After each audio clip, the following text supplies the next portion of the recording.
Alrighty. We are live with day 9 of Avenue Code 2025, starting in 43 minutes. Oh, let me set an alarm. Timer 41 minutes.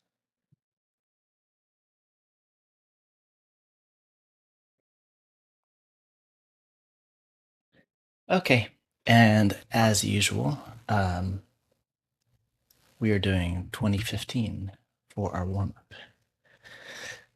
We are 6 problems away from finishing this. So maybe we sync up the endings. We'll see. Day 19. So I started this.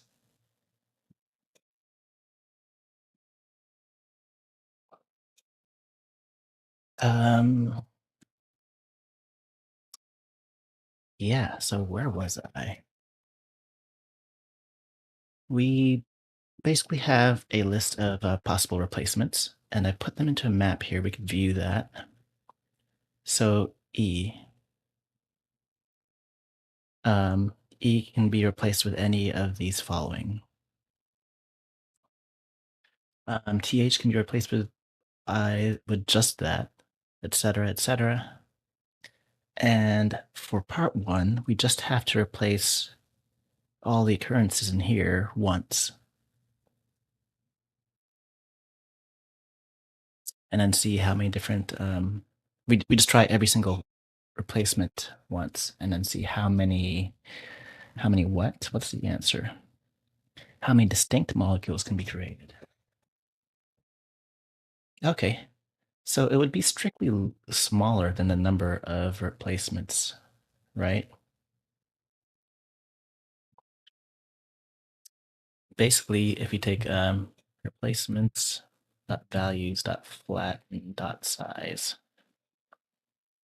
because if you use each of these once, then I just assume that there are some duplicates after this, and that's why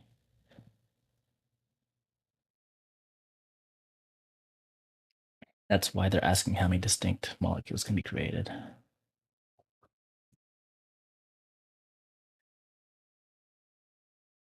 The machine replaces without regard for surrounding characters, so given the string H2O, the transition HOO would result in OO to OO, right?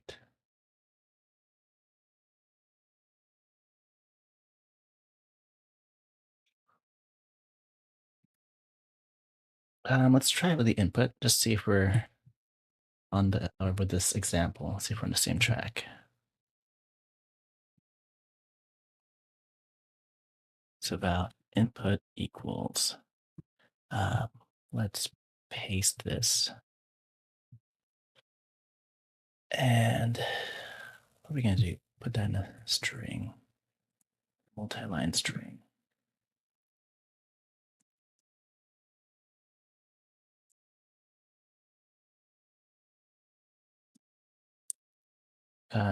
Well, actually, what I should just do, let's undo that a bit. I can just put these each, I can just put this whole thing in a list. So each of these is a string, comma afterwards. And there's our input. And then our test medicine is going, let's start with HOOH.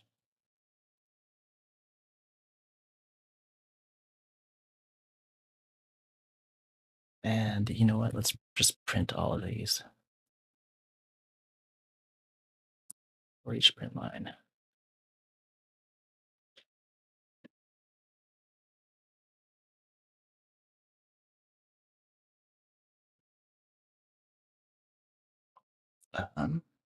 It's taking a hot minute to do that. I think maybe we're missing a base case for termination. Well, let's cancel that run.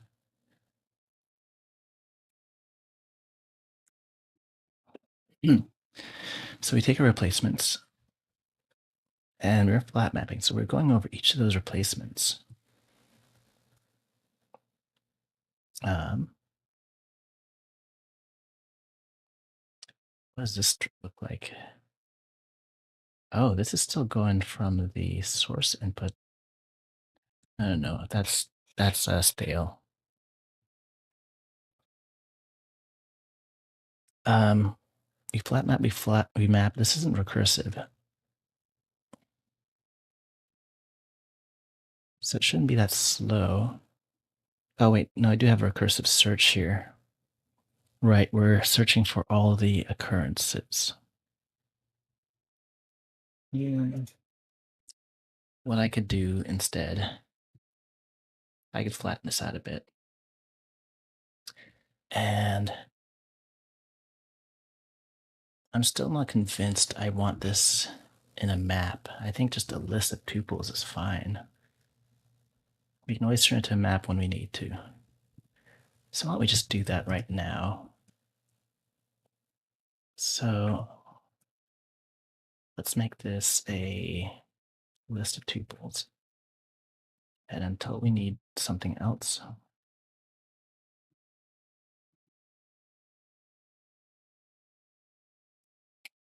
we can leave off that group map.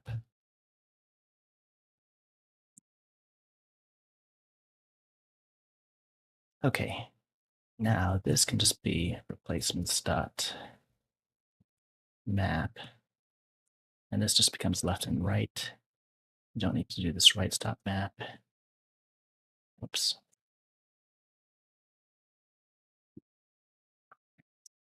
Okay, yeah, we just have the left and right.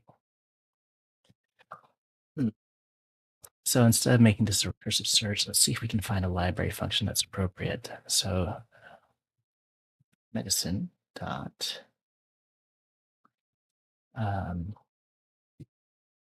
find all occurrences of some sort. We're not getting compiler help here.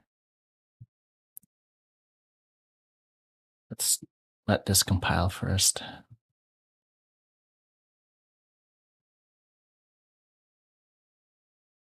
Okay, well, we're indexing the project, I suppose. So let's give that a second.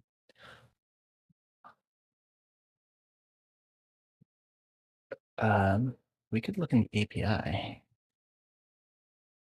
Scala.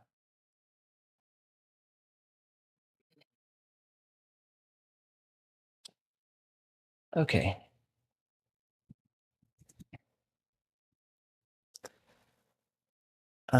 I suppose we want like string ops.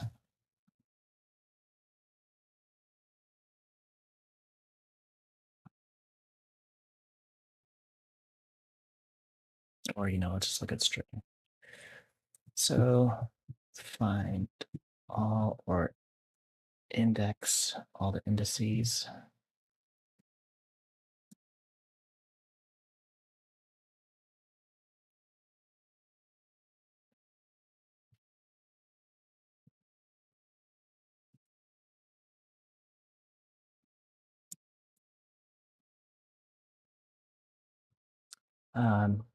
Okay, well, I'm not finding it right off the bat.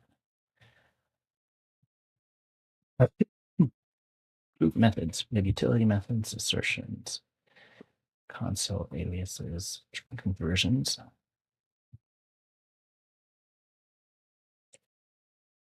Car sequence wrappers.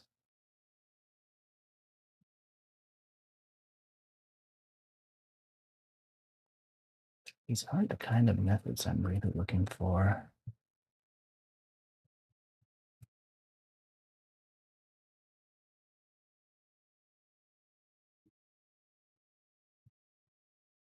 Oh, we ended up in the predef. I see. This wasn't on string. Yeah, let's go back to string ops. Okay, this is more like it. So index where, but we want all the indices. There's a last index where occurrences.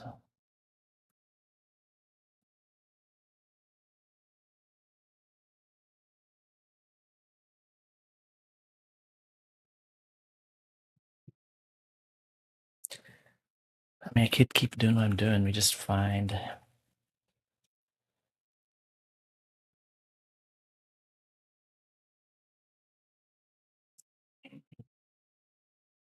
Okay, so medicine.index of slice left. But we need index of starting from something specific. So let's look at index of slice, index, index of slice. Here we go. Okay, so there's a from parameter. So from start, this is what's going on here. We keep searching from zero rather than from start. And how are we updating start? When we recurse I plus right dot length. Yeah, that's fine. Hey there, Ice Cold Witch. Hope your day's been all right.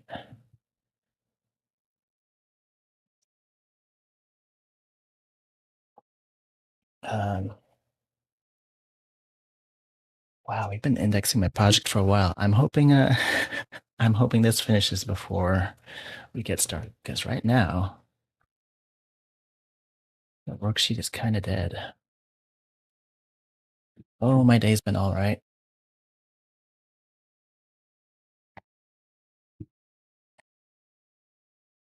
I sealed the deal for a new work contract I'll be doing next year. So that's nice news.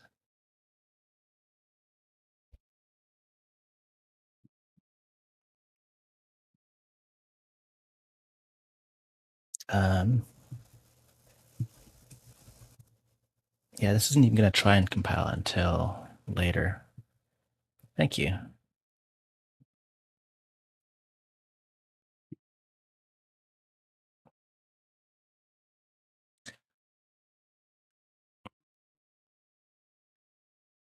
Let's see.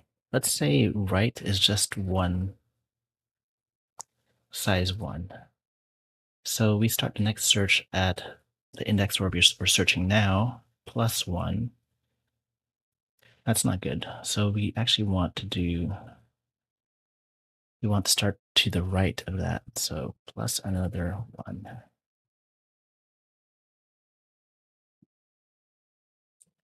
That is what we actually want.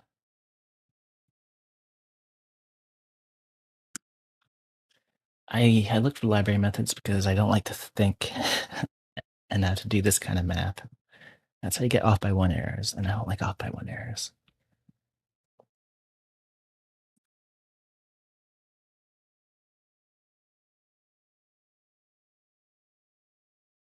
Ice Cold Witch, I'm not sure if I've seen any of your code.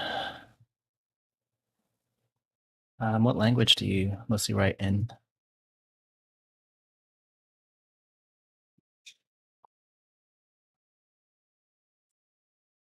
Yeah.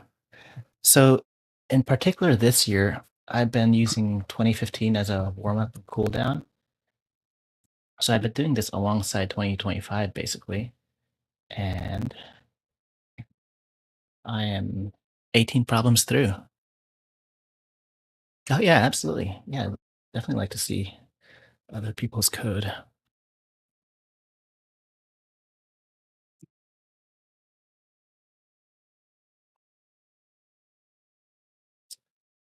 Maybe we do a compilation on the project. You usually use Haskell, SML, Scheme, Python. Oh, cool.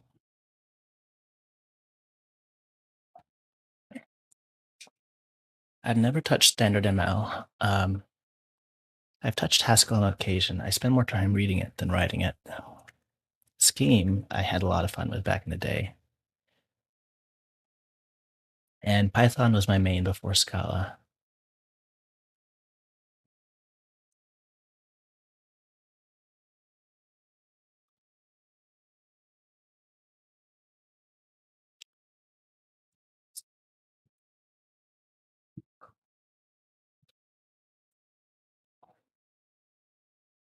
Okay.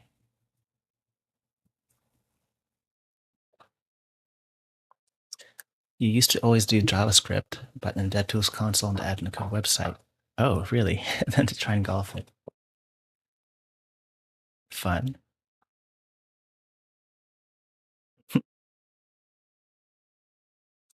That's funny. Do it right there in the browser. Um, what's that experience like?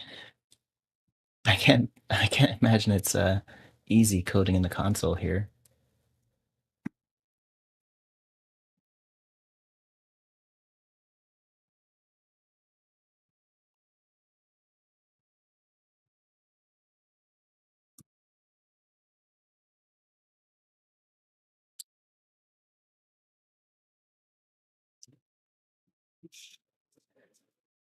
Uh, I'm having worksheet issues again. I don't know. I think I kind of just have to wait for the new update.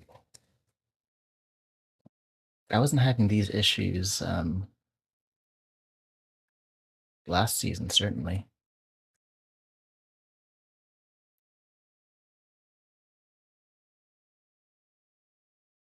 Oh yeah, it'd be cool to see ML. You allowed yourself some copy paste from editors on complex days. Fair enough. But yeah, the run was pasting it into the browser. Cool.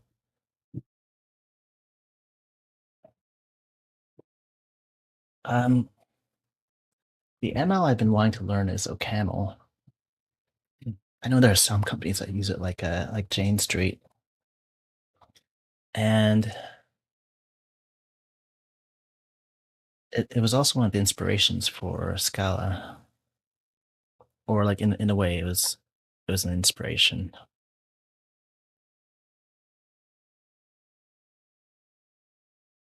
The last 3 or 4 years, though, you've done C# first on the release time just to give yourself an excuse to up the mastery. That's fair.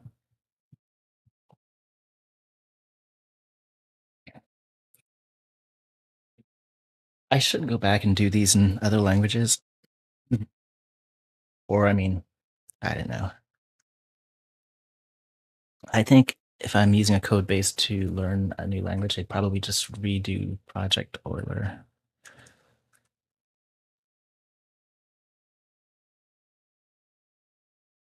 You've used OCaml as well? Cool, cool. Yeah, I imagine it's easy to pick up if you already do Haskell and ML. Oh, you have a job doing C# and Unity. Okay, right. So it makes sense to keep on that. Actually, you know what? I did do some admin code in Kotlin. Um, on a contract, I was working in Kotlin. And I would still solve it in Scala first, but all my colleagues were using Kotlin, and I need to up my Kotlin chops. So I would translate. It does have some nice features I'd like to bring over.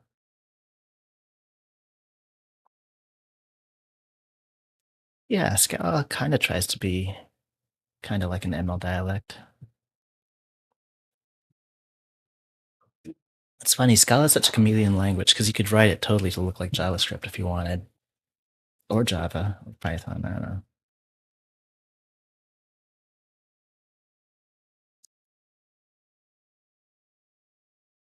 Yeah, I've had a good experience with Kotlin, but it's you know, when I'm coming from Scala into Kotlin, I feel like it's missing things, right? Like if Scala is Lego blocks, Kotlin is Duplo. You know, just you can apply some of the same things, but it feels clunkier, and the language developers, let's say they have like a refusal to do pattern matching. Java has pattern matching now. Python has pattern matching, and Kotlin refuses to do it. So they have this kind of weird sort of switch case that sort of could be used kind of like a pattern match, but isn't as powerful. Yeah, it is a little bit of a downgrade.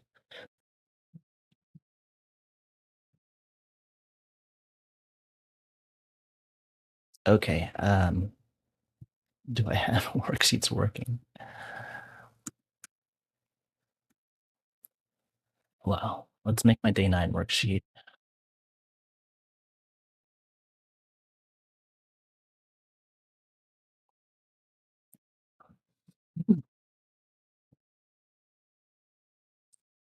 Even C# has some cool pattern matching now. Cool, cool.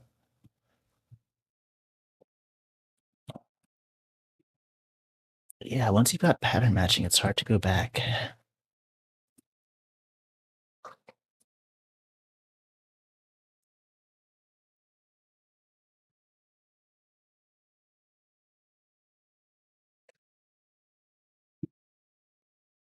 Hmm.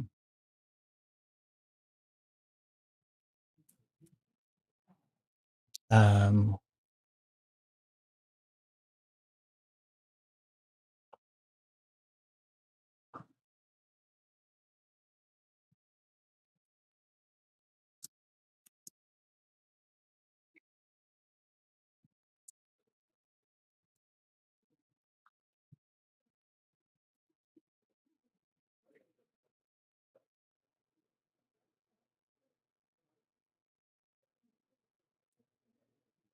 you get basic pattern matching, all the fancy features blocked out and upgrades you won't get. Oh, that's too bad.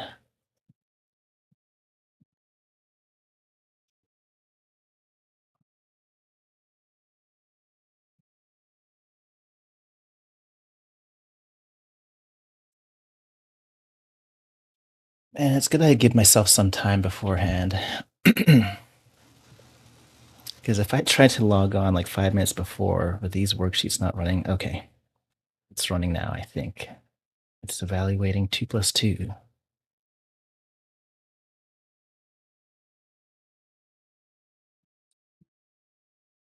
Hi, Alex. Good luck. I don't think we'll make much progress in day 19. Um, I mean, we have the code. I think I'd like to try and run it. Maybe we'll get part 1. Because part 1 doesn't seem like it needs much optimization. Um, well, we could think about the structure of this. So there are a bunch of replacements.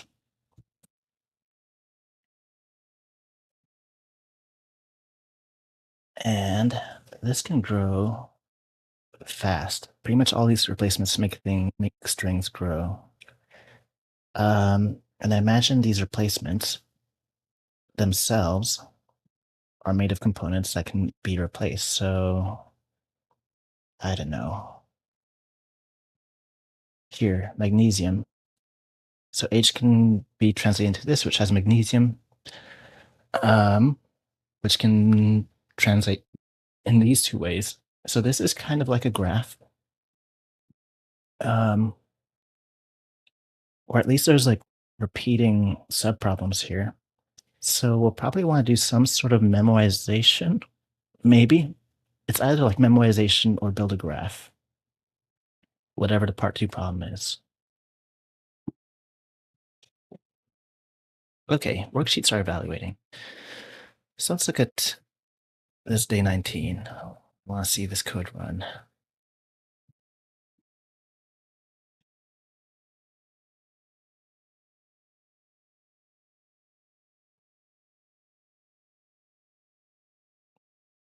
Okay, so what do we get here? This looks like an empty list. There. Okay, so we look at each replacement. We find an index. We find an index of a match.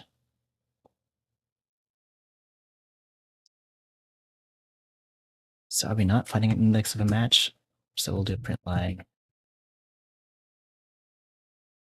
match match left into medicine at I starting from start. Okay.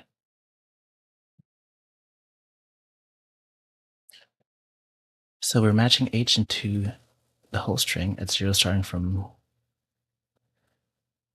So there's a match at 0. And then there's a match at 3. And then we have -1. Right? And then we have 0, 3, -1. Makes sense.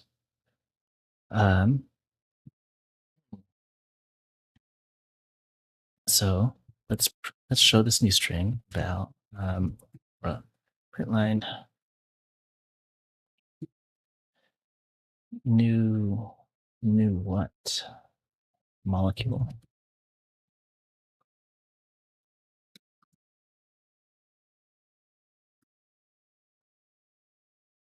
Ortez, hi. Welcome. Good to see people over on YouTube. How's your Advent Code season been?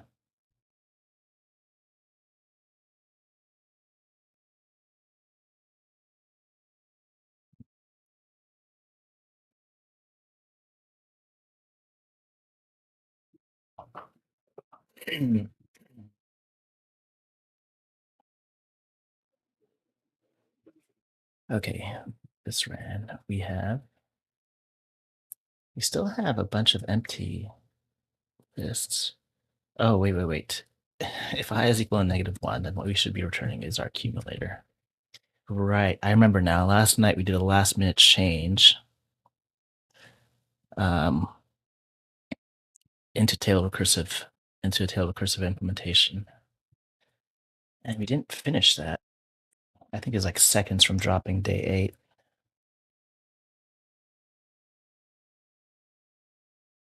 Okay, cool. And then what it asks is how many distinct.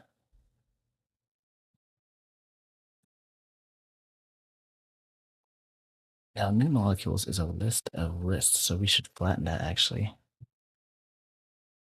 New molecules dot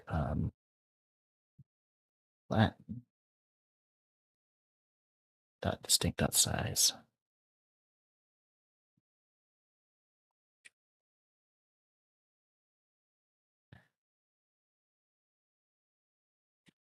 I guess this should be a flat map.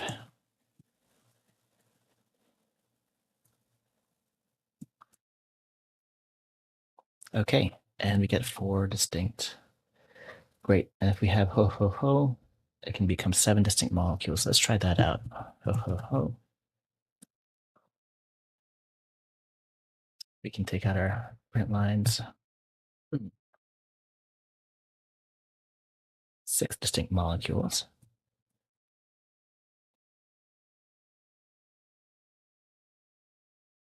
Over 9 replacements, 6 from H and 3 from O.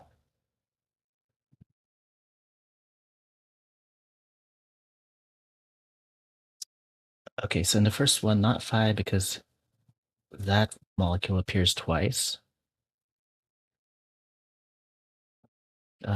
Okay, so there are 5 before that. So let's do new molecules.size so we can compare.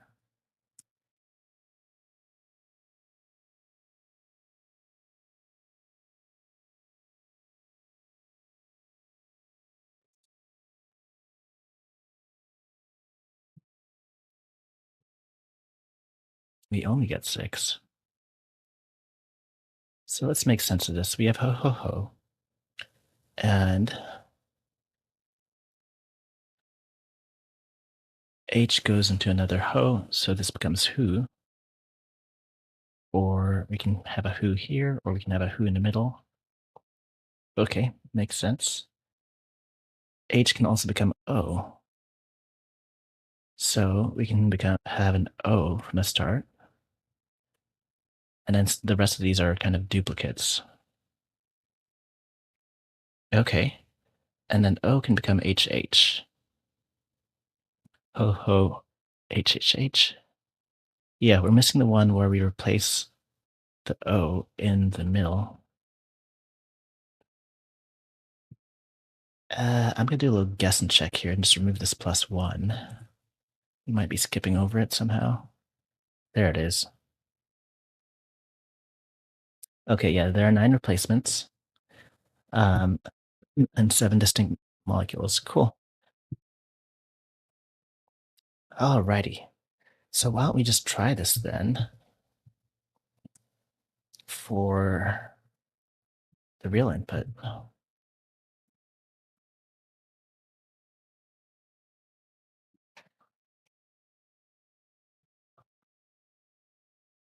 And that just works. Cool. That was pretty fast too. Okay, answer's too low.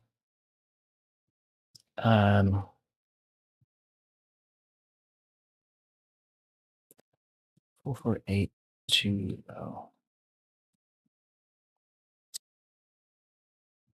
Let's go back to the sample data then and try to break it.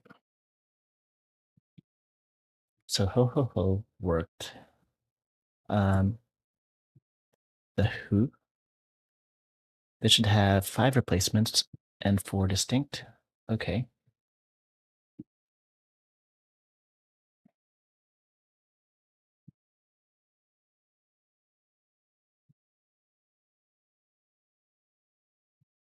Um,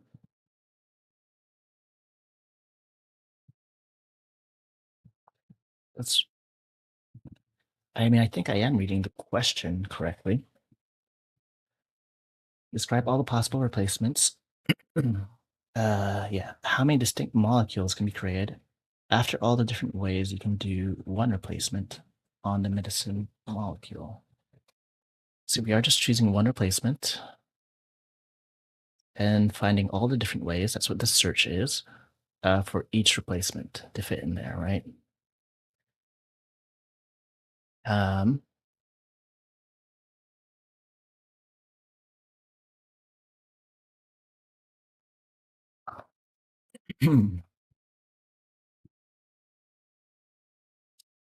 and well, we could do some smaller tests, I suppose.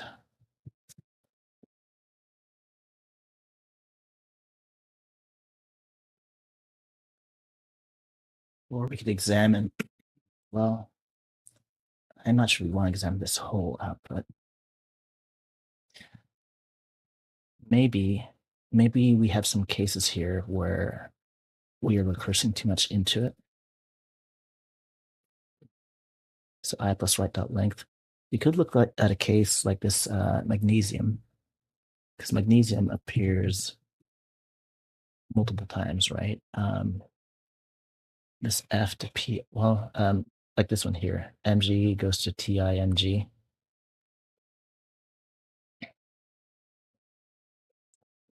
Well, if that was recursing, then we would go into an infinite loop. So I don't think that is what's happening.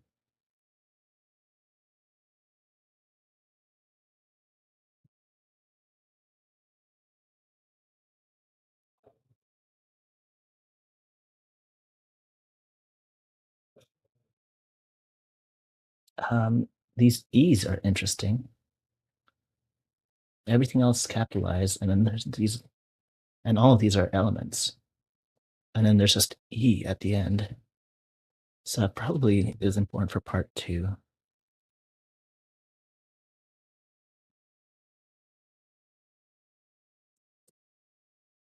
Hmm.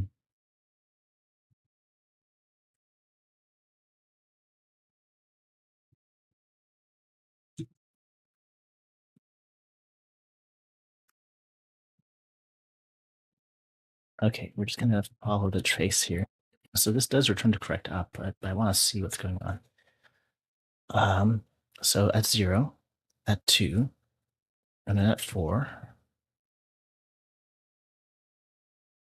Um, and then we match H. There's no match here. And again, we're matching H's because we're going in the opposite direction. And these 2 cases, those already exist. And then we have O. We match at 1, 3, and 5. Okay, I mean, that is the behavior we want. Um, so I guess we just have to look closely at this input and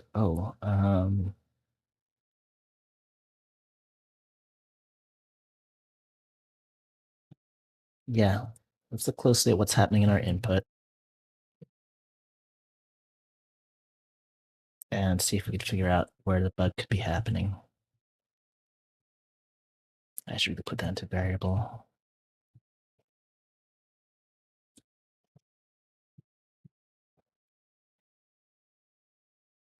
I'm gonna put that into Scratch.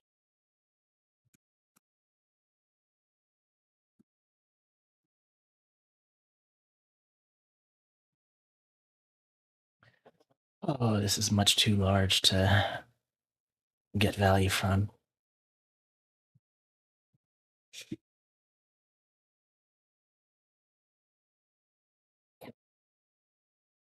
Um,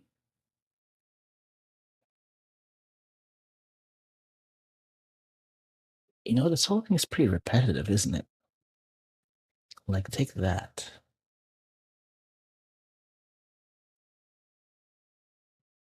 That seems to be appearing like CAPT appears often.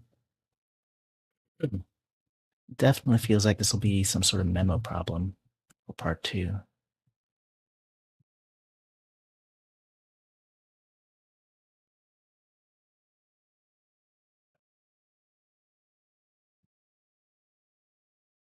Oh boy, that's too much. That doesn't feel helpful.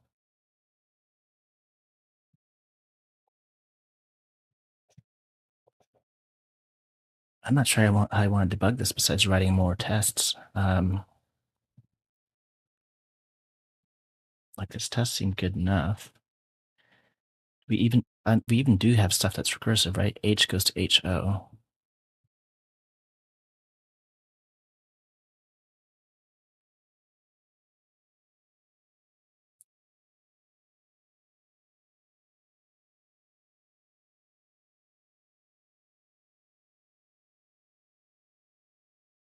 All right, let's comment some stuff out. Um, I don't want to print each of these new molecules.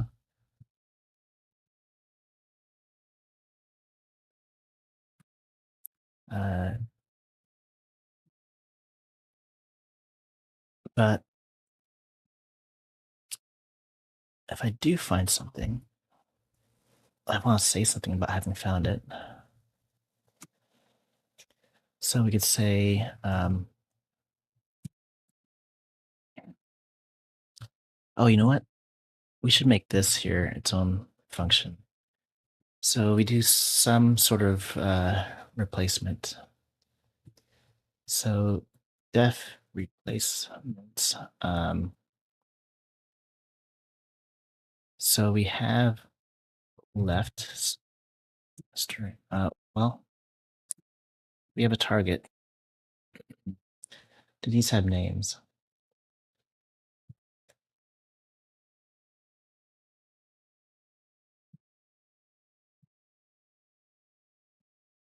Doing a series of replacements.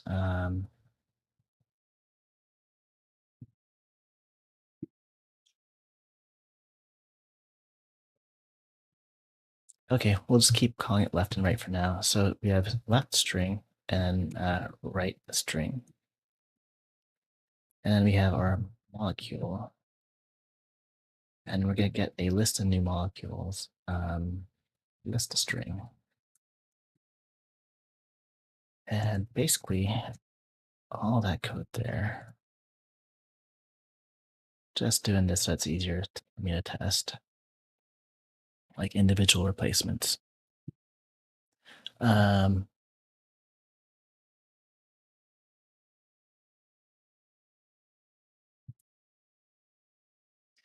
and we're going to flat map that with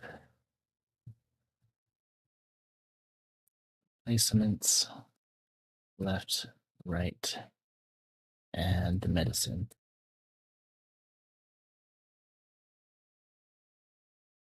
Cool. In fact, we can shorten that. We'll just make these underscores.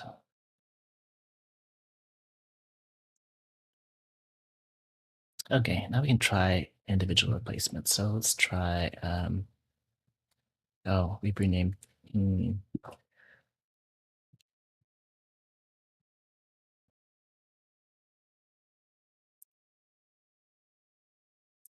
um, we'll just call this new molecules given a replacement. So left and right together are a replacement.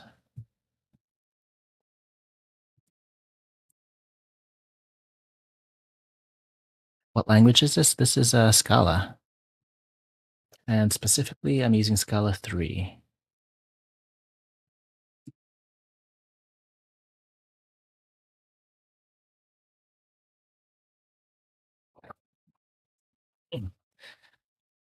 Oh boy, we are reusing a lot of the same names.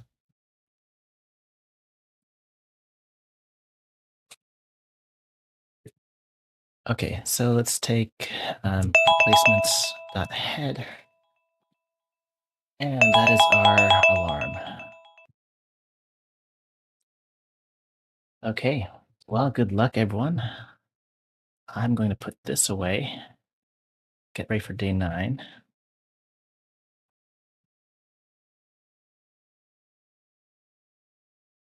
It's really not bad. It's very learnable. Hey, Michael. Tarkic, good luck.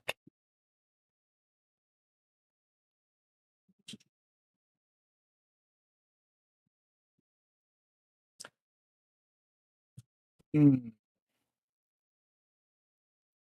Oh man, I should have gone to the bathroom. I think that's every time the prom is starting.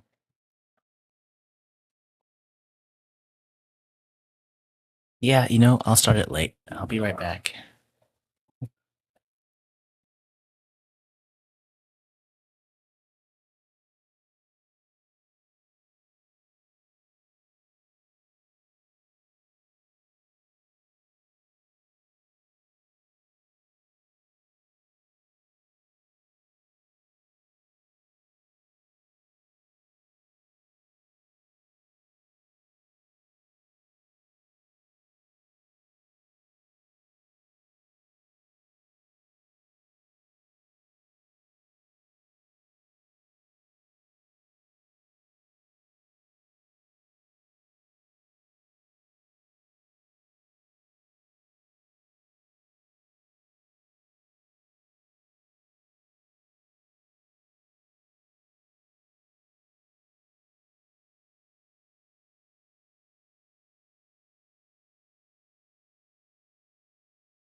Alrighty, day 9 is here.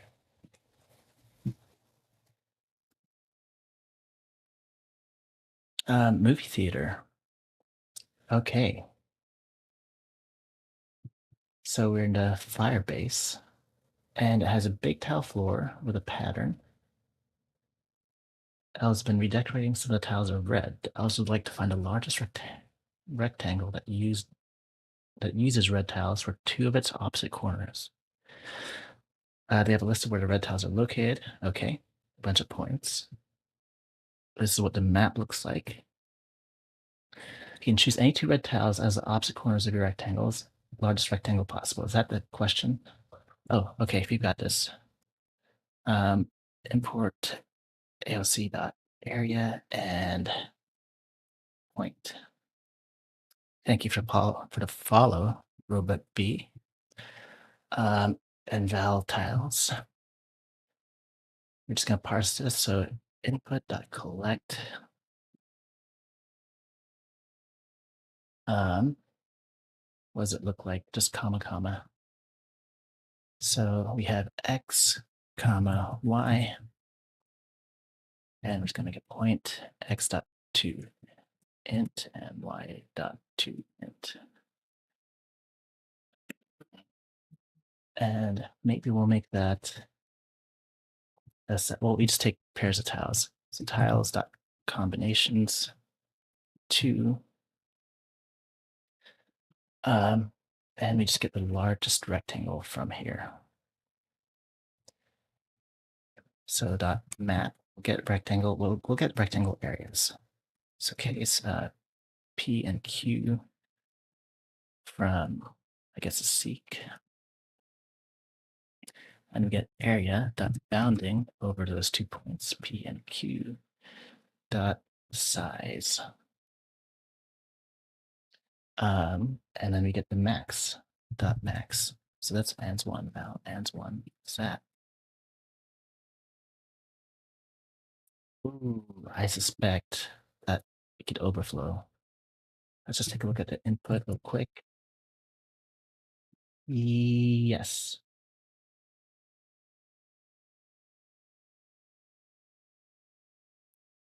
Okay, so let's do it this way.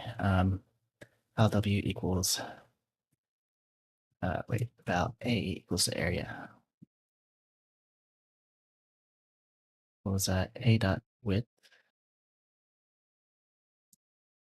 No, not the size. A dot width dot too long. Val L equals A dot length or height dot too long.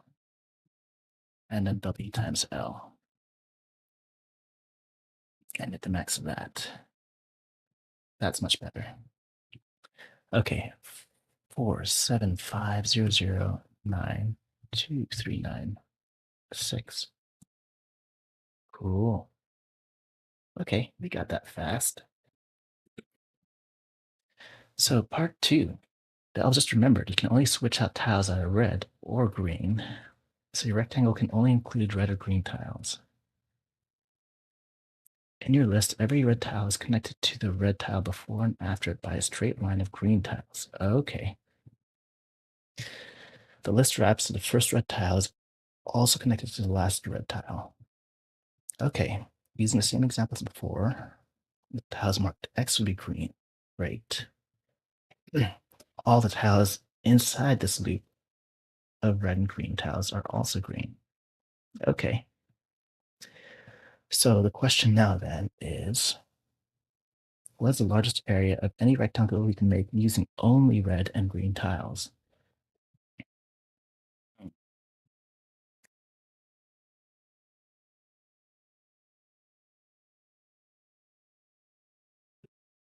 So we've got to figure out a set of all the green tiles. And then now filter these areas. Okay, val rex, we'll do a little bit of refactoring here because this will be useful. So just this part.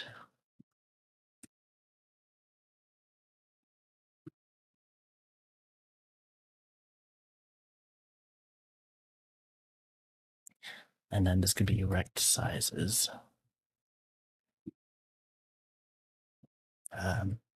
No, let's make a size function, def size of an area in long. You know what? I wonder if I have dot size. Oh, we do have an integral size. We've been here before. So basically then we have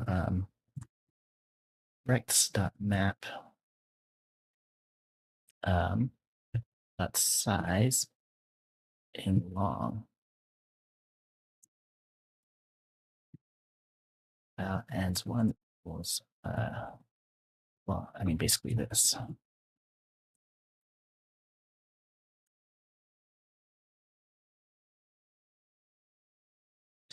Okay, now we've done this in previous years. How do we know what is inside or outside?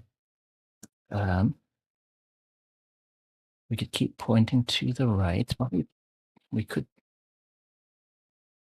I want to know how large the area is. Maybe we can print this. So let's take area dot bounding over all those tiles dot size.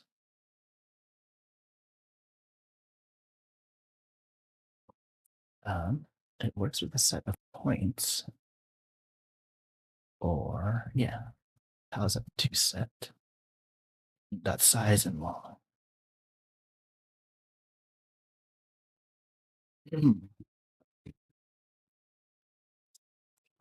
And I know, I imagine, yeah, this is gonna be too long to print.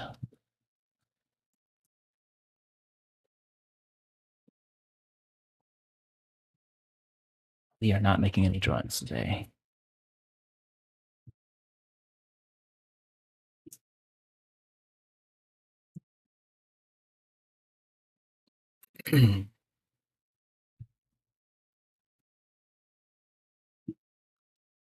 Okay.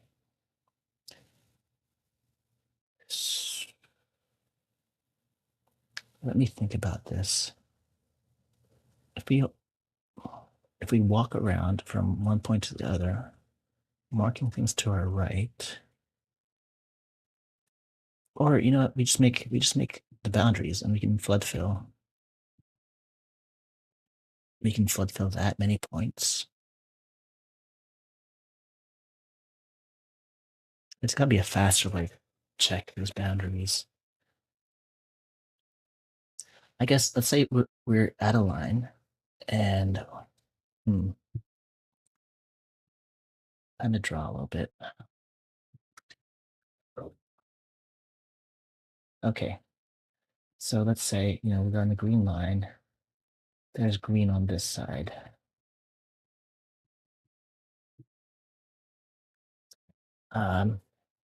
Given an arbitrary point, we're not gonna count. We're not gonna count each of these points individually. I think what we might want to do instead. Okay, we have red tiles, right? Maybe we break this down into areas. And this can be like a sum of areas, right?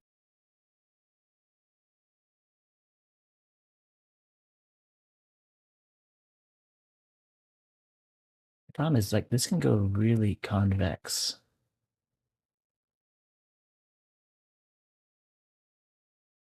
Can do some really weird stuff. So we'll just draw out a weird example. Um, yeah.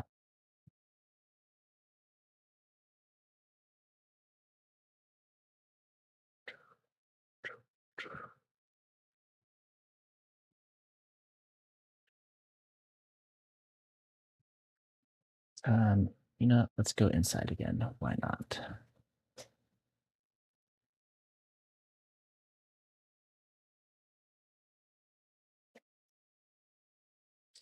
Okay.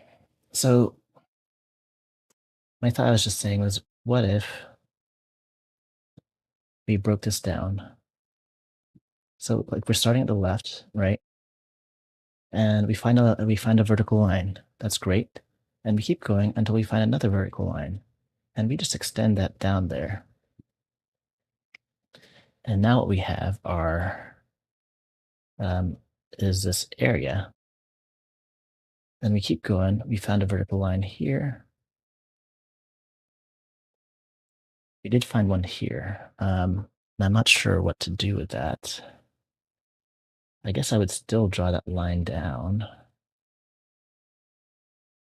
until we found another horizontal line. We could at least get all of those lines. So let's start with that. So val lines equals tiles dot zip with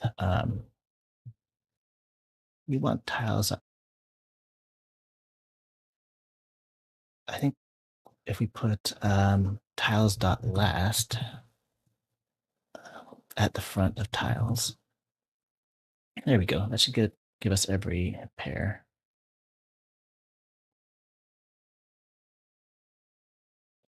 And I'm going to map that. So case, we have 2 points, P and a Q. We're going to get a line from AOC. P to Q. And then we could partition that. So we have val horizontal and vertical. Let's call them H lines and V lines. And we can do lines dot span, or no, partition. Partition dot is horizontal. I thought I had a dot horizontal. Okay.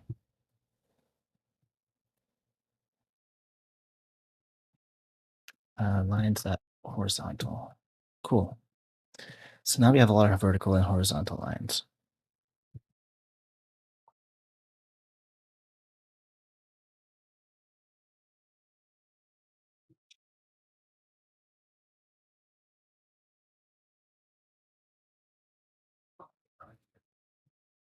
Okay.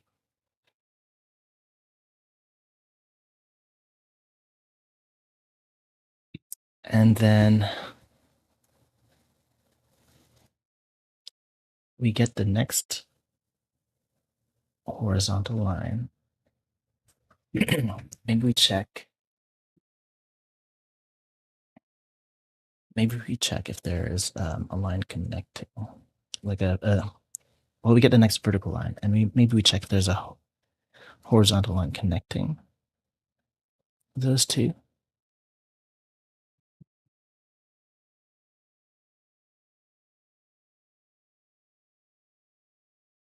I don't know. I might be taking an approach that's too complicated.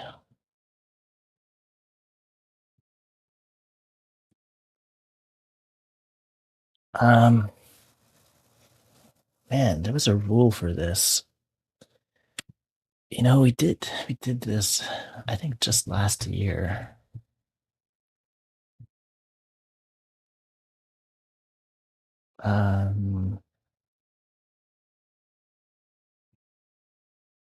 Let me search my repo. So git files, xarg grep area. And we want from 2024. Let's see. Grep day. Grep 2024.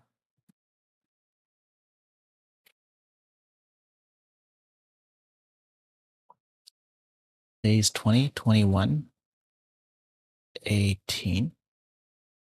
Let's take a look at those.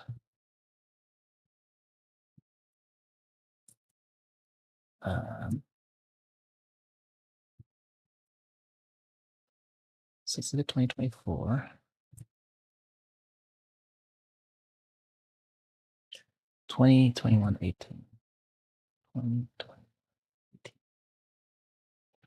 Nope, that's a grid. That's not that either.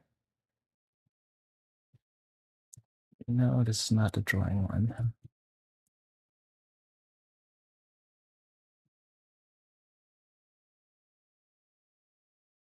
Boxes? We have boxes on day 15. Nope, not that. Maybe 2023. Oh, that was a dice. Geez, I was going here. Was it day 18, 2023?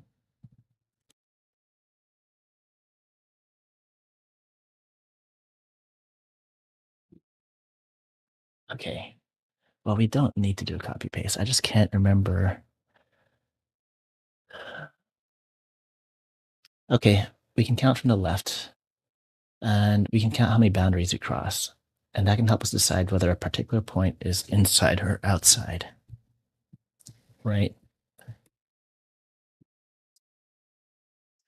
Um, so we're kind of, it's not great if we hit a vertical line. I suppose once we hit that, or the horizontal line, once we hit that, we know we're inside. Um, yeah, start on the left. So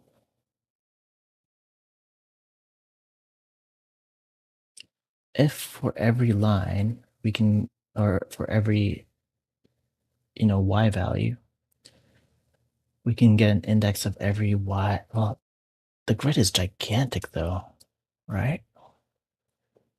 It's 96,000 wide in height.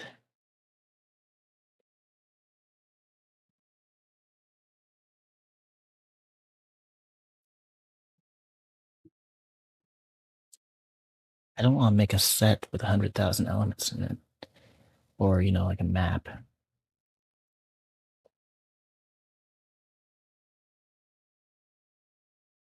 I mean, okay, we have a sorted list of all the lines. We could very easily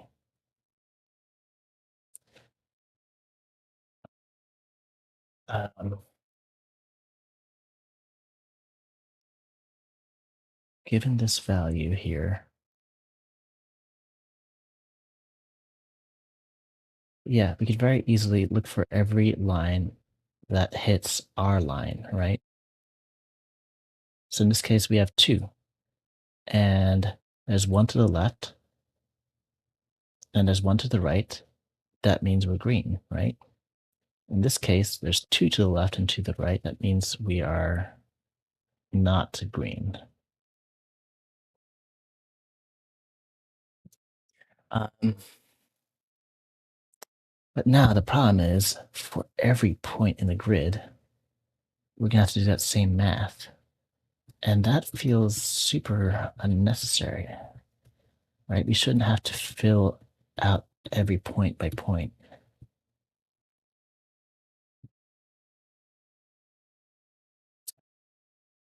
So it'd be nice if we could just carve out all the pieces that aren't here.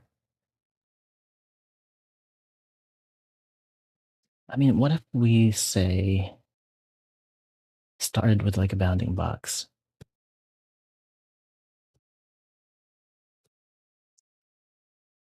And then just carved out pieces. This is kind of the opposite of building the area from smaller areas. Then let's say from here, we could look for a big chunk to remove. Basically the leftmost,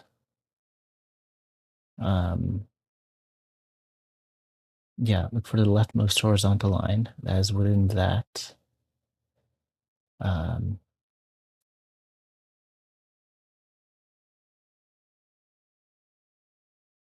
and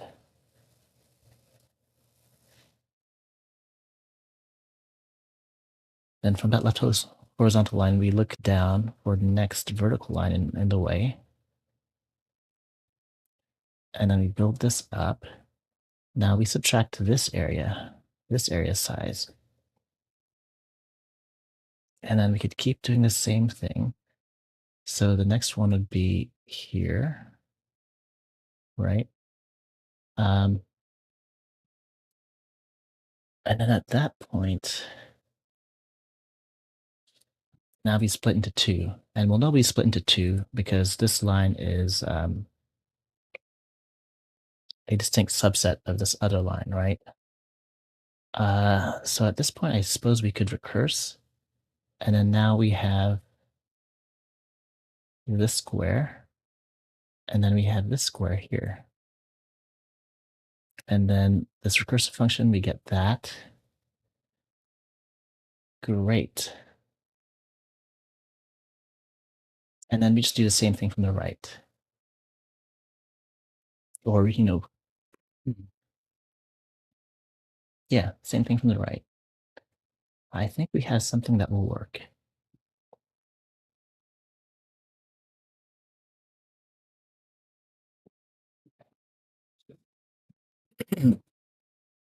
So we can call those the cutouts.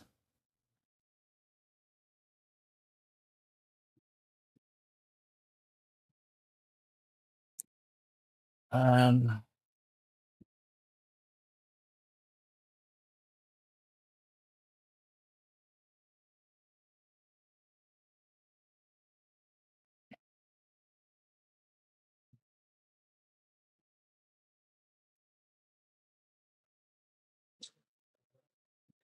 we would need to have a method that splits a line into two smaller lines, I suppose.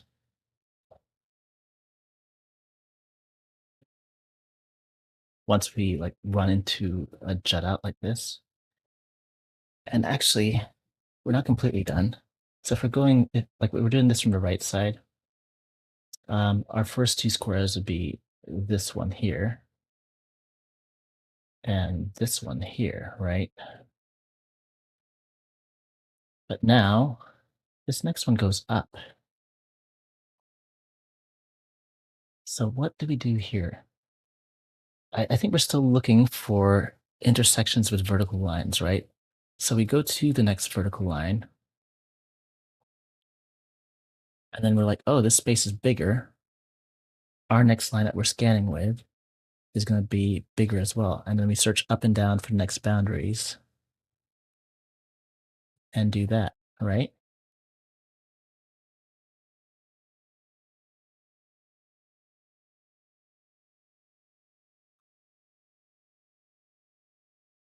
Okay. Danny boy, thank you for the follow.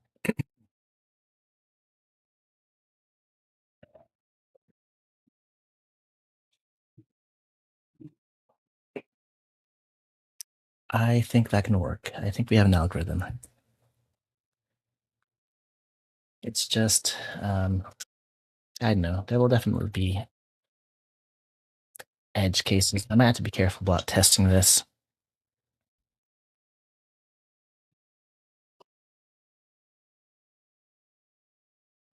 And I imagine there are many different ways to do this problem. So I'll be curious what other people come up with when we're done here. Hmm.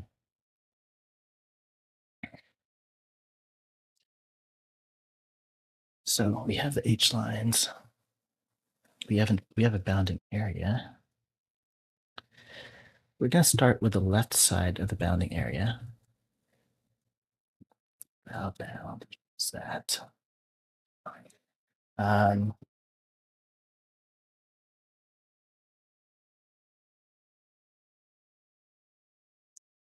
and you know what? I wonder if it's generic enough.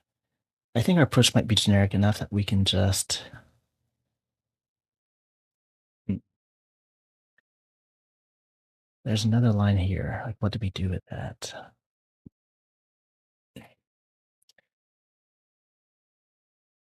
Like, do we start again? I feel more comfortable just approaching it from both sides or approaching it from one side, and we can just do like a flip and then do the same thing.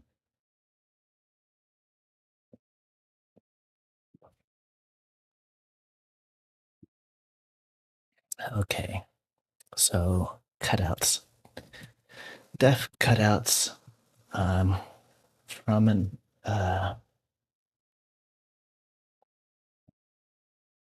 is going to be a list of areas, and we're doing this from a list of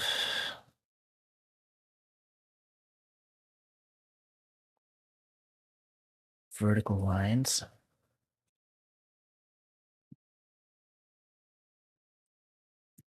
So we have V lines. We'll just call them VLs.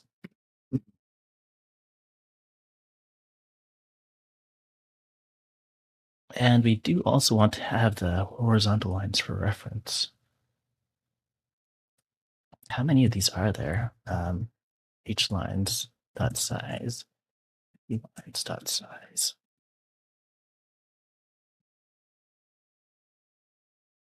248. Okay, I don't mind scanning over all of those. So 248 squared is no biggie.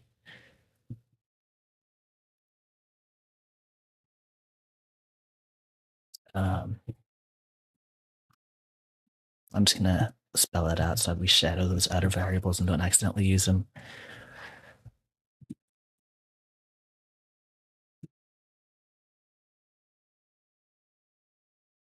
And we'll want these sorted.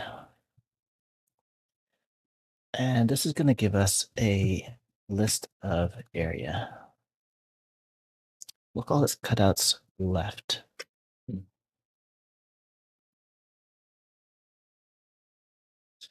And then we have a current scan line, actually. And that's going to be, it's going to start with the left bounding line. So current line.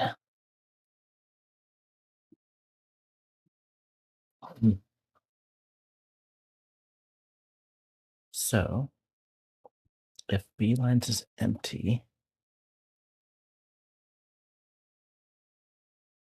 well,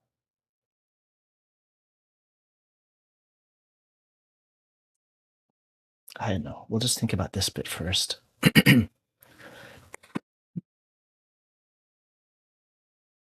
So V lines match.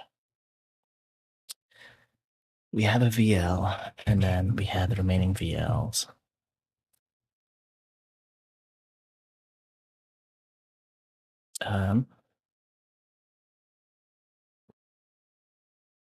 Our first one's going to be, if our first one is this whole line, the first thing we're actually doing is shortening it. So maybe we assume that our first vertical scan line is just this bit here. Yeah, that'll be the first current.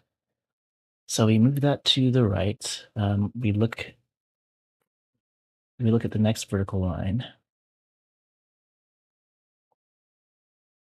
And that's just going to be this VL. So we have a couple assumptions. We already had the first line.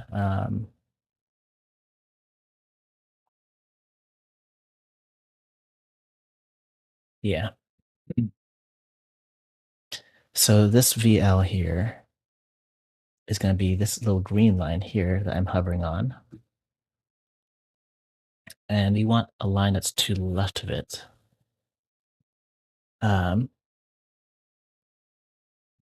So VL dot P dot, you want that X value. And then we take our current.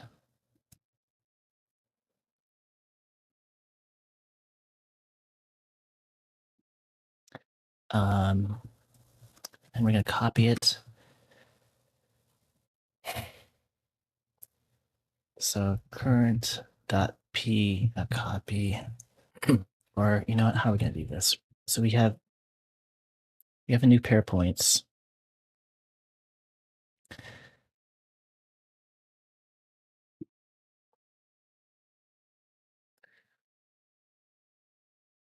No. We just need to make the bounding box. We make the bounding box, and then we need to decide what the new current line will be. And it's going to share the X index with this. It will share the X index, but it will have different Y indices.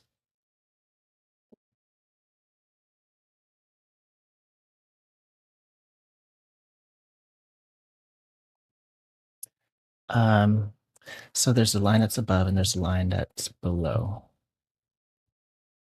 right?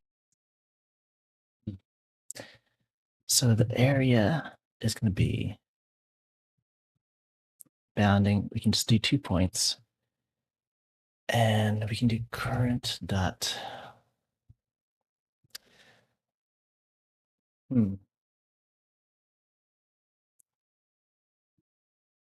We just want the higher point. So let's go into line. Let's give it ourselves a like top. So def top. And this is a point. So we're going to assert that we are vertical.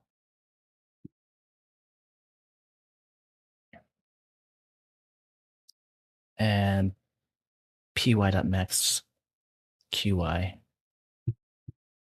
py.max p.y.max q.y. Right? The top and bot point.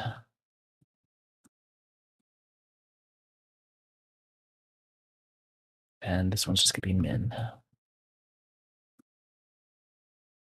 Okay.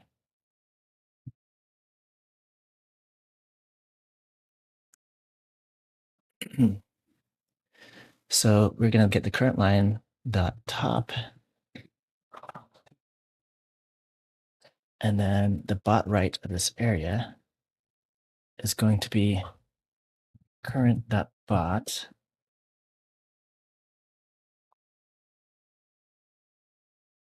But the y value is going to be, or the x value rather, is going to be our new line minus 1. So bot dot copy vl dot x value minus 1.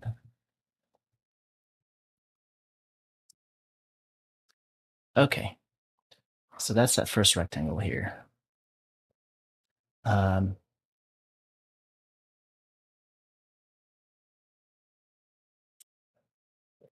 boys, welcome. Good morning. Is it morning where you're from, or are you just saying that because it's past midnight?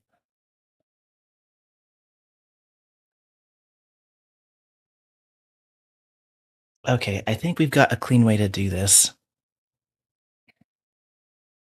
but it might take me a minute because it's not exactly a follow the types kind of problem. Okay, so we'll need recursive searches. So we recurse above.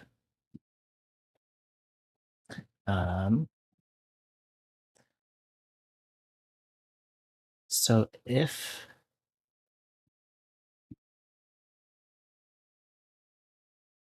this point is below our top point,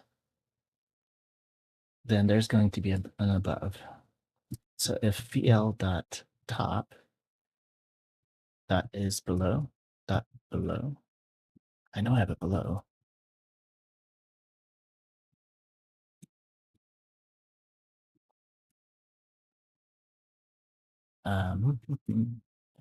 Below.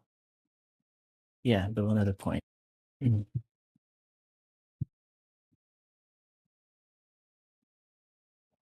didn't think that far, but it's proper morning over there. Okay.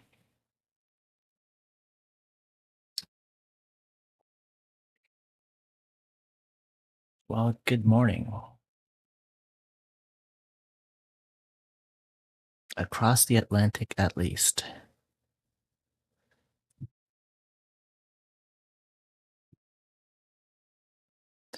So if VL dot top, so this green vertical line, the top of it is below our current dot top,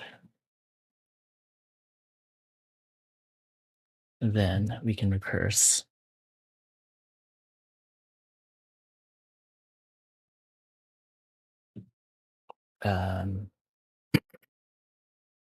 So cut out this left.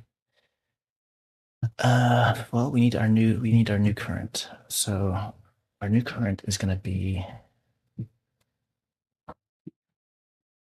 VL dot top dot move up dot north.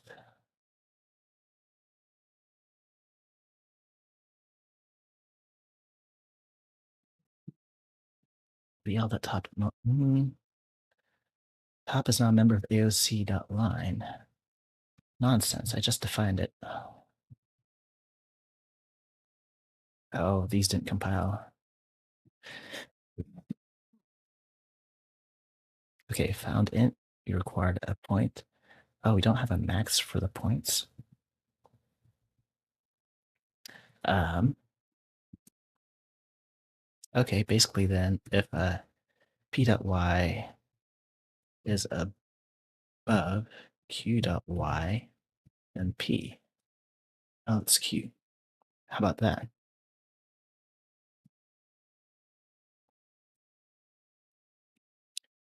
And then the same thing, but just below.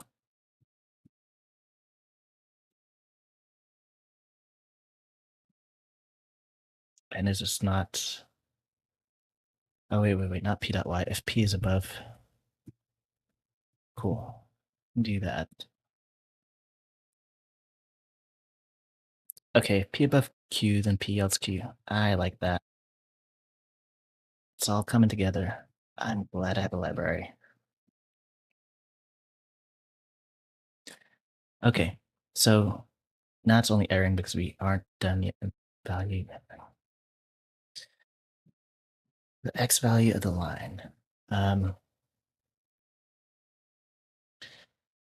Current.bot.copy.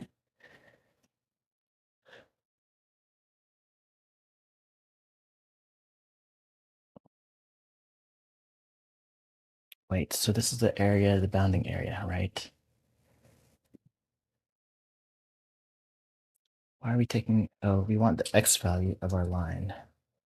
So we can just take any of them because it's a vertical line. So vl.top.x um,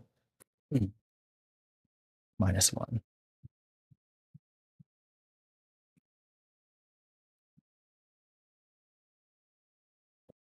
Okay.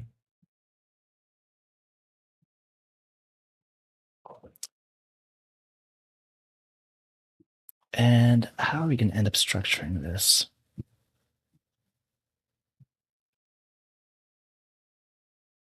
We have two potential recursive calls. These can be just lists that we flatten.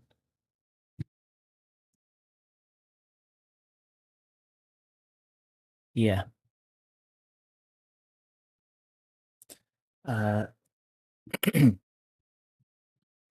so val top recur up. Yeah. Option dot when.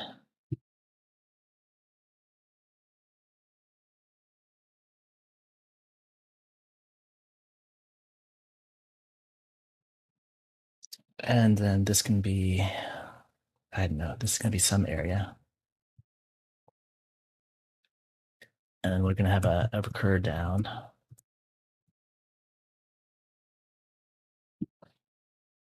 So when a vertical line, that bottom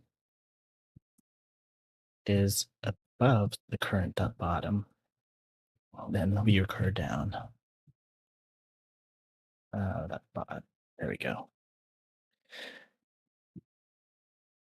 And when here has a type parameter, right?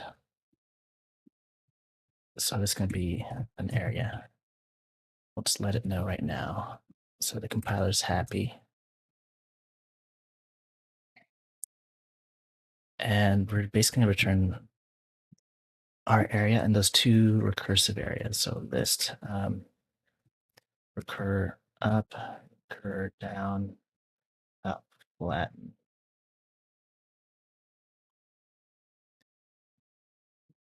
Okay, that's what we return.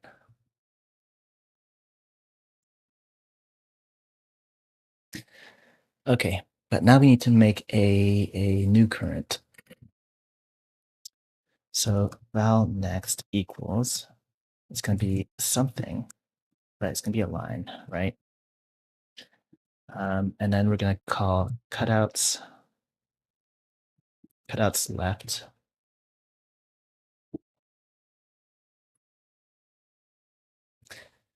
And then we still have another case altogether, like this green one here, where it's completely out of bounds of our current line, right? So we'll figure that out in due time. So we have next, and then we have VLs, the remaining vertical lines.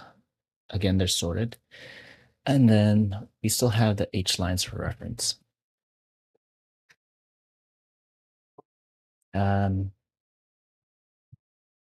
Yeah.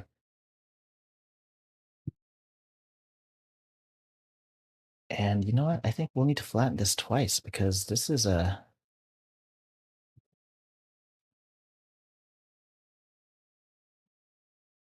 I suppose this option of a list of area can just be a list of area. So if this case doesn't hold, then we just return nil, right? So let's get this condition out of here. Um, if that, then we do all this stuff.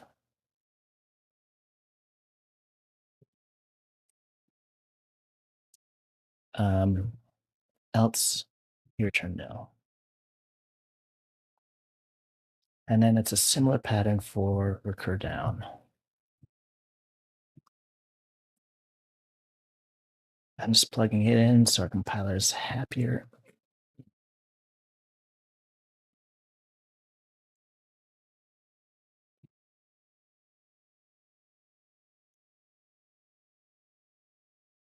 Okay.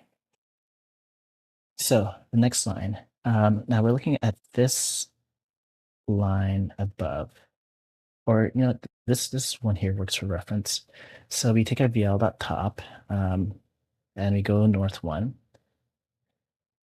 So we have that line. That's one of the points in the line.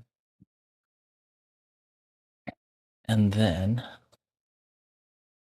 I guess we take VL.top.copy and then change its Y value.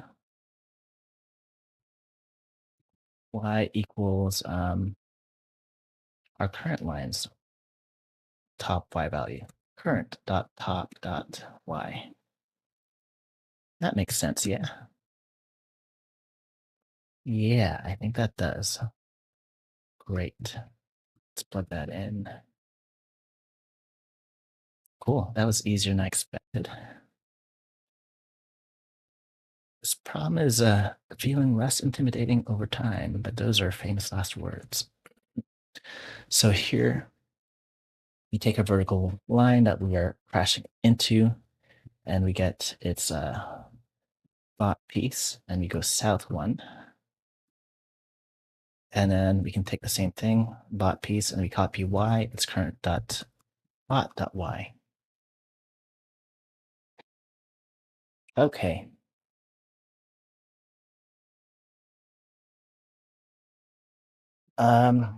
Now these both kind of assume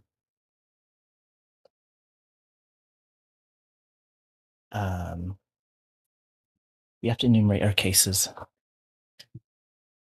So the cases we've handled so far, we have our area. And if we're crashing into a green like that, then we'll handle above and below. So that's fine, right? But now if we have our current line, well, let's put these all in the same category because these are all kind of handled together. Right, so if green aligns in the bottom, we are good. I don't know, say, wait a second.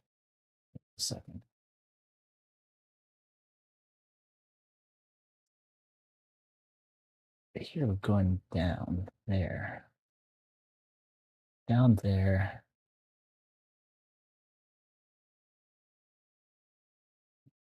These cases are handled. I'm trying to think what happens in, let's look at this case here. It actually goes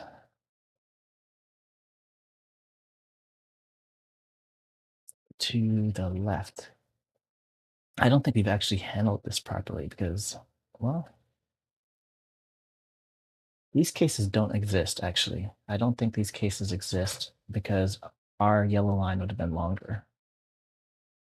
So we can cross those out. I'll cross them out using red.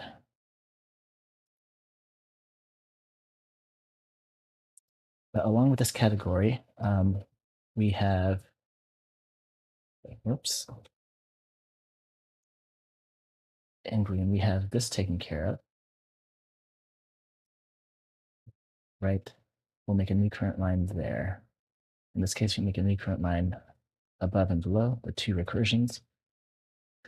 And then we also have this case here, where we make a new line, right? And in these cases, it's always the line is where it is because there's a vertical, like there's some bound above it, right? So, this is kind of going on implicitly. I'll make that a dotted line just to say it's kind of like implicit. Okay.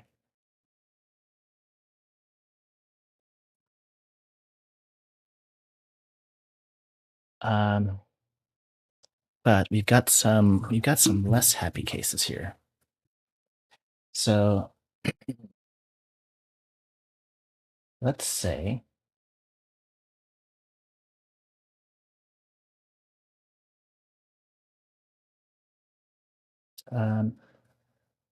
well, this case actually we also have handled,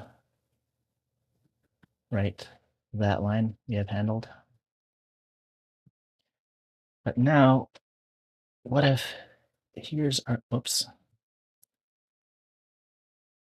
What if here's our line? Oh, let's make that even longer. And what we crash into is all the way down here.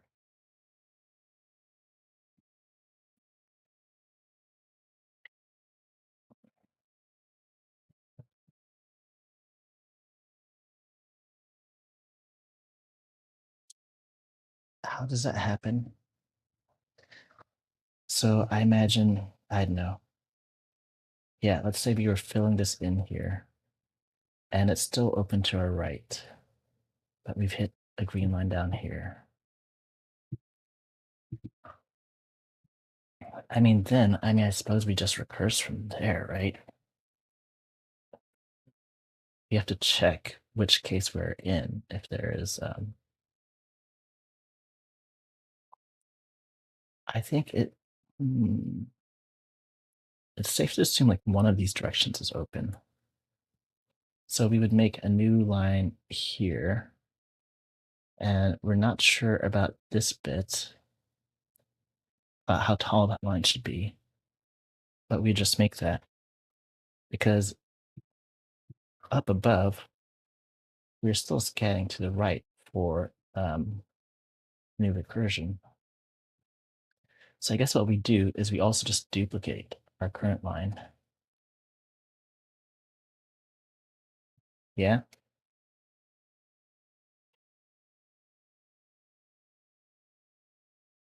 Yeah, that way we can just output an area and then start making the next area.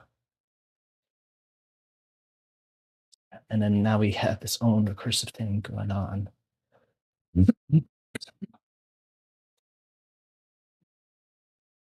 Okay. Now I'm realizing there's an issue. If we're passing this V lines along recursively, everything's going to be recursing with the same stack. We're going to keep reprocessing the same lines.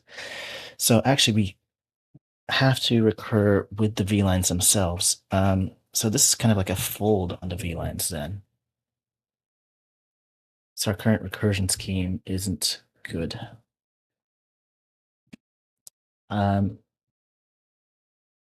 This method of finding the next area is still good. But yeah, sometimes it does break into two areas. See, maybe we should just handle lines that actually do overlap with our own instead of trying to start a new one down here.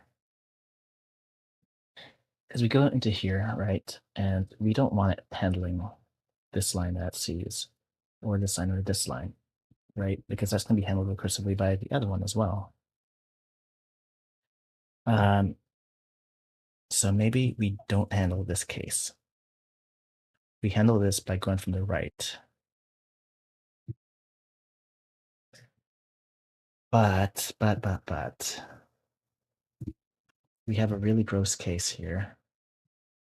What if we had, oh, switch to green. What if we had something like this?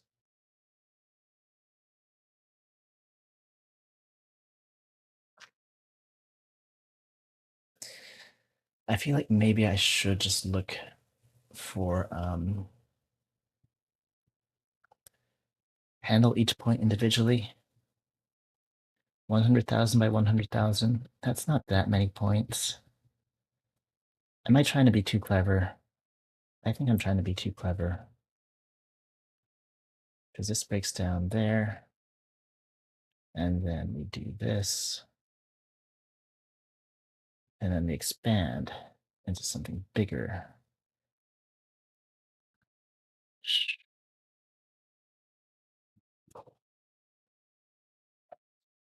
Then you have to search to the right.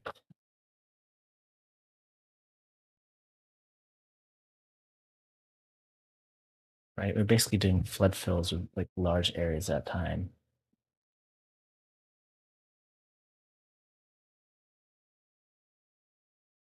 Oh, you know what? I've got it. We basically just I've got it. We do range compression, right? Breaking this down into squares is just range compression.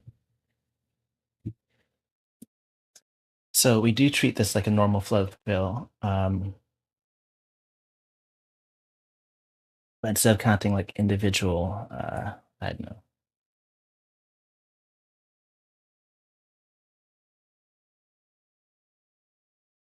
Yeah, instead of counting individual places, points, we build whole areas.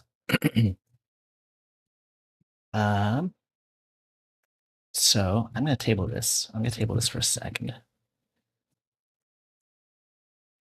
I mean, I do still like that approach. It has its charm. Thank you. Yeah, it is. It is kind of pretty. I like drawing for Avena Code. There hasn't been much drawing this year, but some of my past year whiteboards have gotten very pretty over time. Okay, range compression.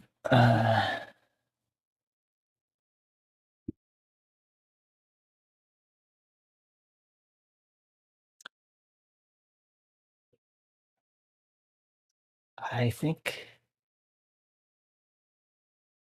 for every x, then we just make like the imaginary points, and then those are our grid squares.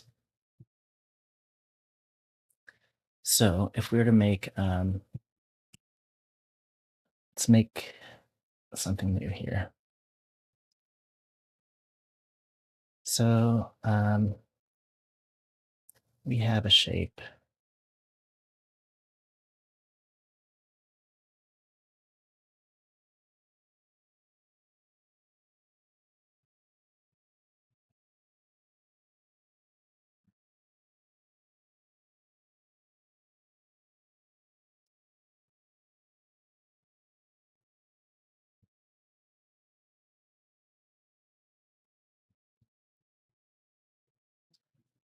Yeah, let's do that.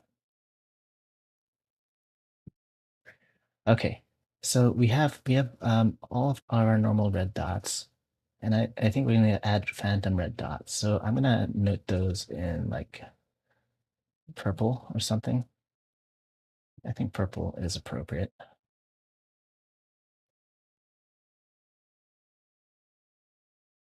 And then we have to figure out how to do kind of a flood fill count there. Right. So because there are some points on this line, we also have this point and this point and this point. And the reason I'm drawing this out is because figuring out the areas of these will not be as straightforward because the boundaries, the borders, do have their own thickness, right? Then we do the same thing vertically. So we have here, here, here. There's one here as well, and one here. Man, I chose too complicated of a shape. But we get the idea. We only need to fill in the parts I need in order to be able to think. So let's start with this bottom left square then.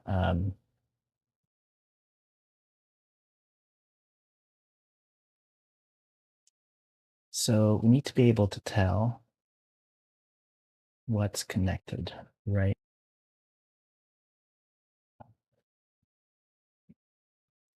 Geez, maybe I start this on the outside. I'm not sure. No, I want to find a place that's inside the square. Um, so now we have all of these grid cells.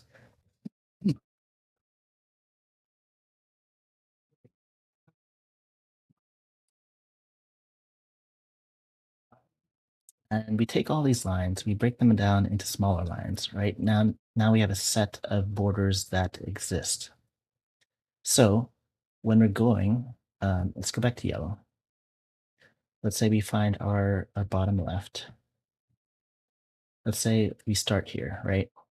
Somehow we find something that's inside. Tricosagon? I'll have to look that up. I can't remember what a tricosagon is. But we have this yellow, and then now we search, does this boundary here exist? If not, then now this is part of our area. And we keep going on.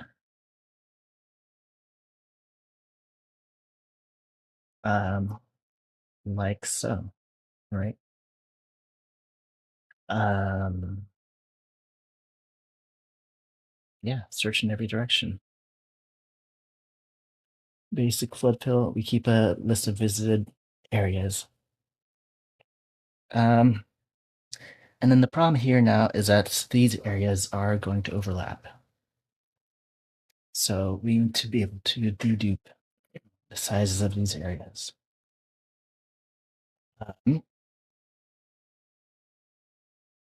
I suppose we could just dedupe as we go. I'd like to do just straight math, if possible.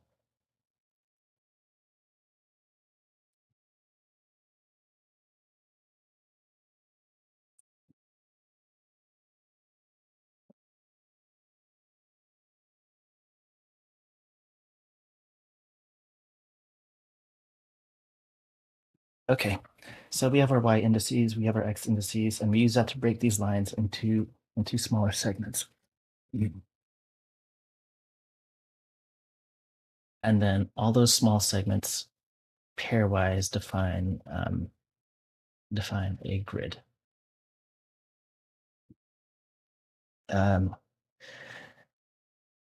Every adjacent pair shares a boundary, so we have to remove it. We are double counting when we count adjacent areas.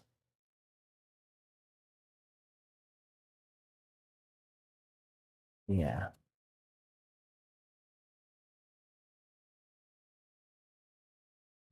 But then now, like in some cases, we're triple counting. So let's say we're cursing from here and we go up and we go right, right? Now we're going to go up and right. And I guess we have to count how many we're adjacent to.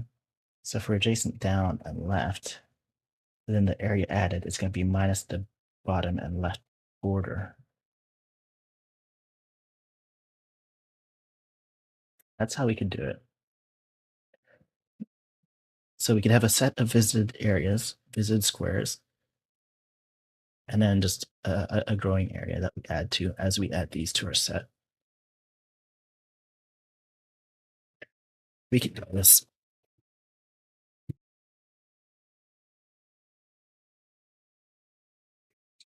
Okay. So we have, let's get all our x's. So val x's equals rex, or wait, all of our tiles. So tiles.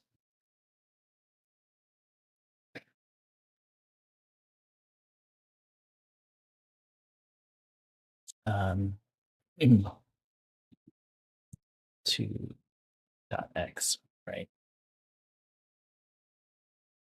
And here are y's, tiles dot mat dot y. And then what are we going to call these smaller lines? These are our boundaries, borders.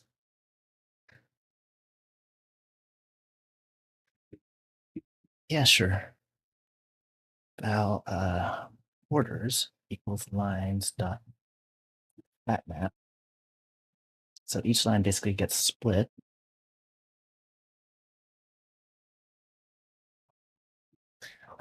Let's sort the x's and y's.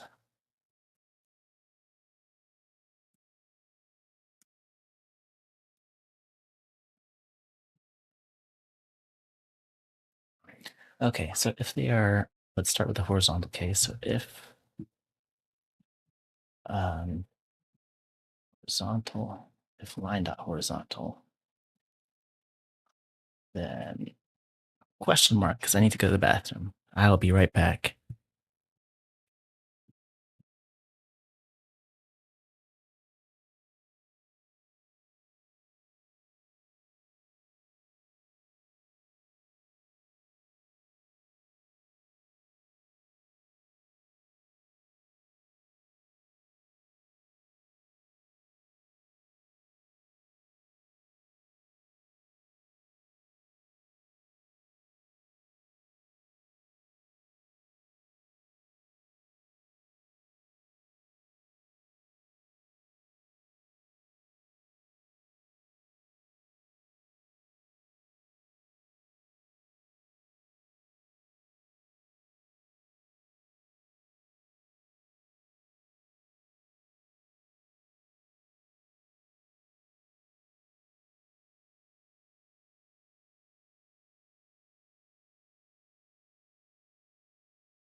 Alrighty.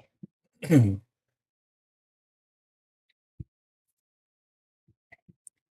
know what I should do is number all of my drawings for the day. That way I can if I were to look at my past whiteboards, I would know exactly which problems were like this, right? Just by looking. But they aren't numbered. I wouldn't know what they came from. Because I know we've done this before and we probably did it in a very different way.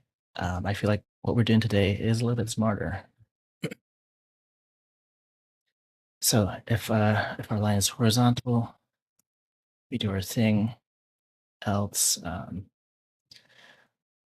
we'll do something else.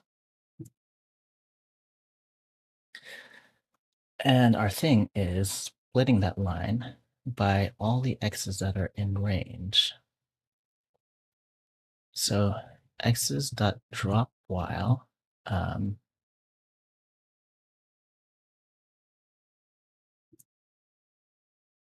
Yeah, we can do this purely linearly. There aren't that many of these x's and y's, but it is optimizable with some sort of binary search. So we're going to drop while the x is less than line dot left dot x. And then we're going to take while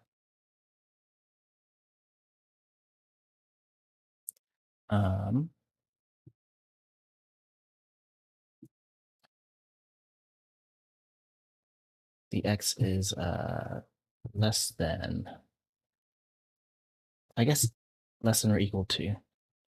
So drop while it's less than line dot left dot x and take while it's less than or equal to line dot right dot x. I haven't defined right and left yet. We just defined top and bottom. So let's go define those. Top, bottom, left, right. So left, if P is left of Q, then P else Q. And then for right, if P is right of Q, then P else Q.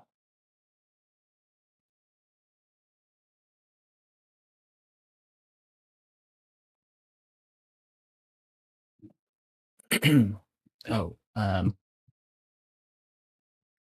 right. Yeah, we got the left and right. So let's do this as a for comprehension. So for new x value that comes from that, no. Call these new x's, n x's. We can come up with a better name later. So these we're going to take in groups of 2 and use them to make our little line segments. So nx is that sliding 2. And these are lists, right? Yeah. Dot collect. We can get these pairs. So this is a seek of x1 and x2. And we're going to make a smaller horizontal line. You know, I'm thinking, do these lines? Yeah, the reason I'm making these is that I can very quickly check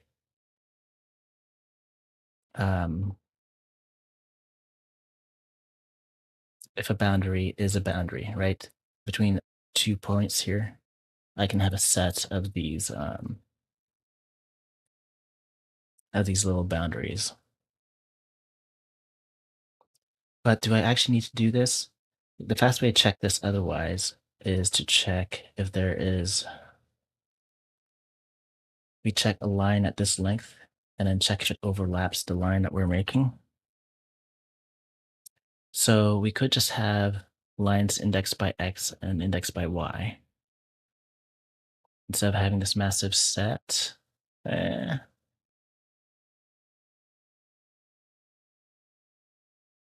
already making it, so let's just make it.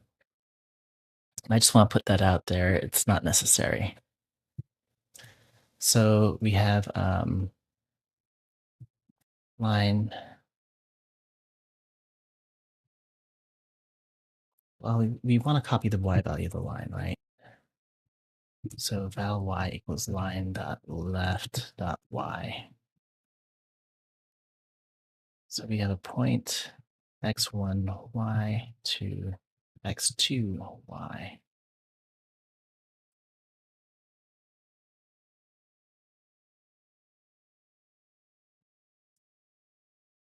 Yeah.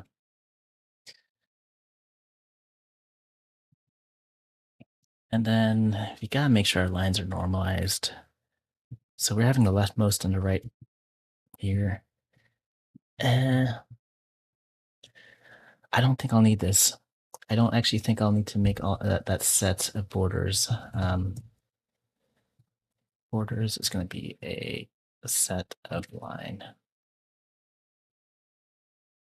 Let's make that lazy. Maybe we'll want it.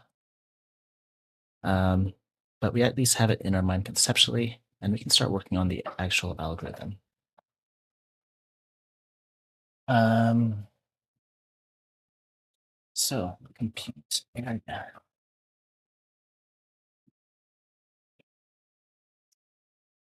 Well, we have a. We'll choose a starting area. Um,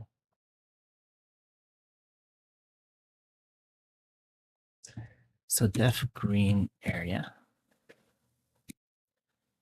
and let's just call it flood. So we're gonna flood.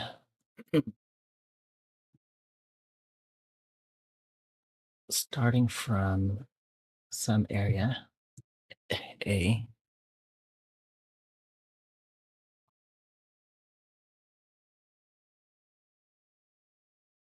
and of course we need our bounds, our vertical lines and our horizontal lines.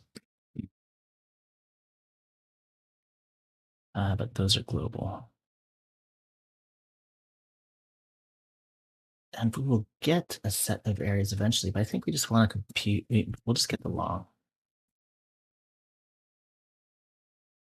Because I think we'll just compute the area as we're going. Because if we get the list of areas and then try to compute the full area from that, then we have to figure out which ones are like overlapped twice, and then like do a whole in and out computation there, and that's too much. So we have some visit areas. So this is a set area. And then we have a current set of areas that we are recurring from.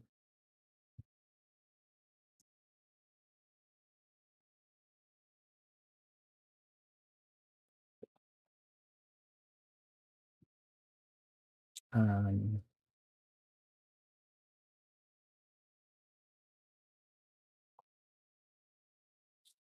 yeah.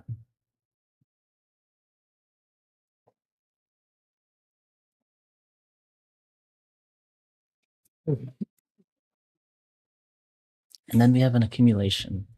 So we have our size. This is a growing long. And this is eventually going to return a long.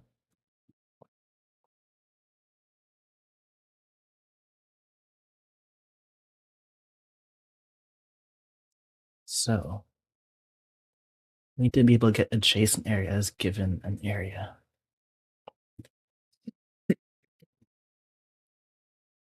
That might be trickier than I had assumed. But the basic algorithm, let me just copy the flood from a couple days ago. So what was that? Day 7? Or was that yesterday? Day 8.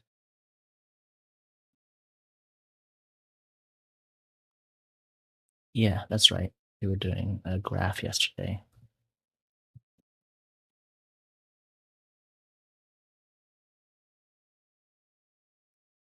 Okay, it's basically this idea.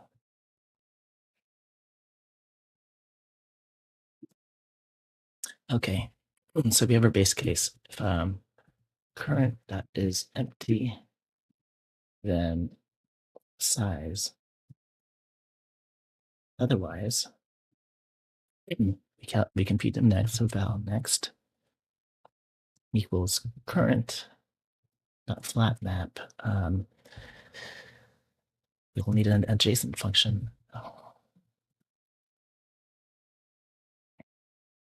and then diff out visited.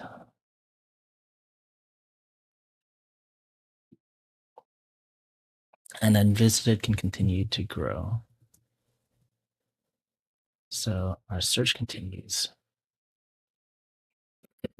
um, with visited.union current, and then next becoming only current. But now the size plus something. And that's something I guess we compute here while we're doing the adjacent.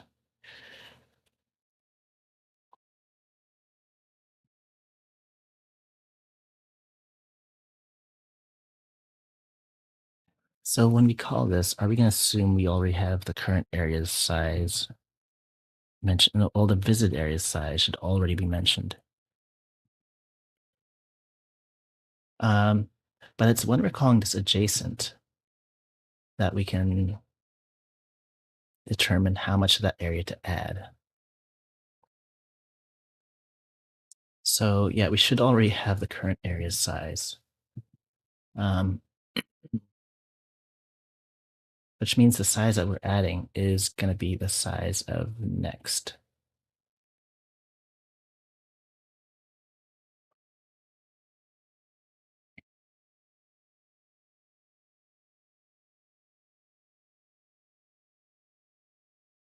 Okay.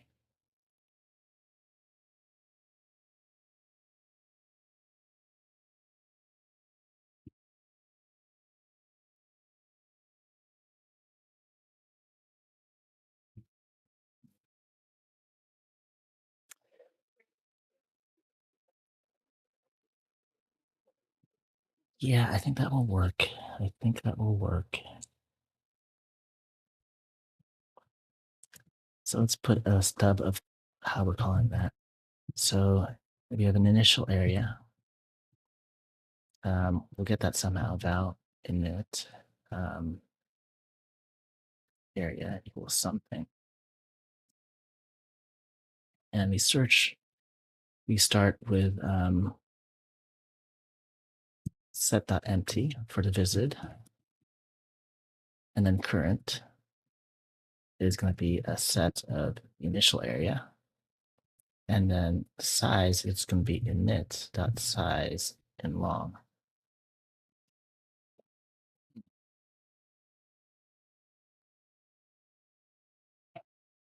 That's how we'll call that. So def adjacent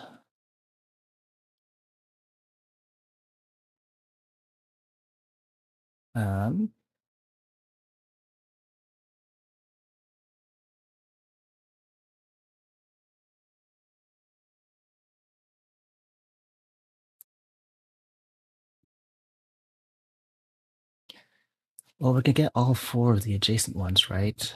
And it's not until we've diffed out the visited ones that we can even say which of those areas to add.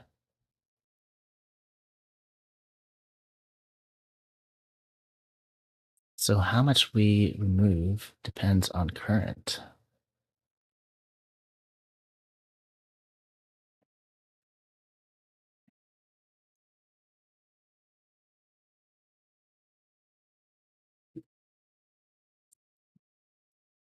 Let's at least make sure it's reasonable to quickly determine adjacent areas of a given area.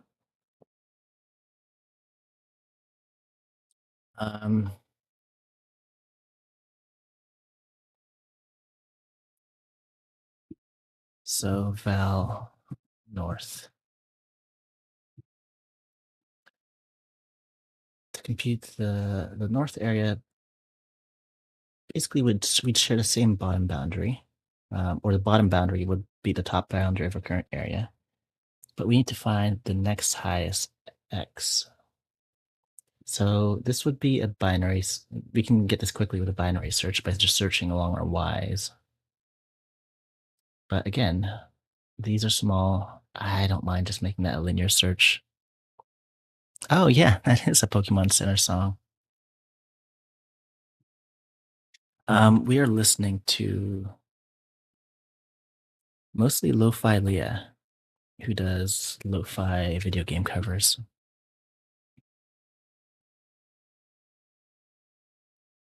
But you won't hear it on the YouTube VODs, just here on Twitch while we're live. So I don't get copy striked.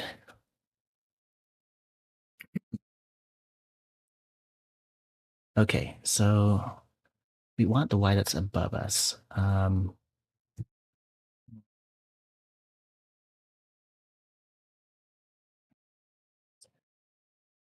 Y's that drop while I know P dot Y is less than or equal to area dot top north. No, area dot. Do I not have a top for an area? Yeah, there's a top, area dot top.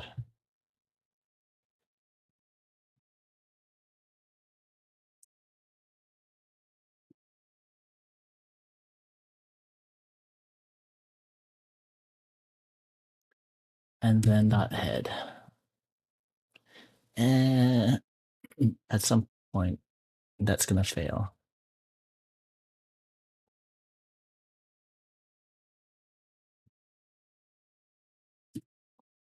Okay, that's going to be a head option. These are all going to be options.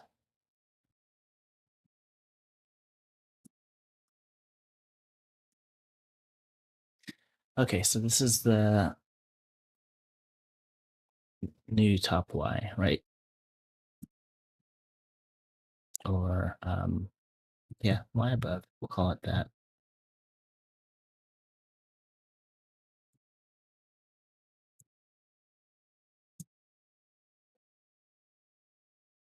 Um, yeah, and that's all we need to make the area. So we basically have area.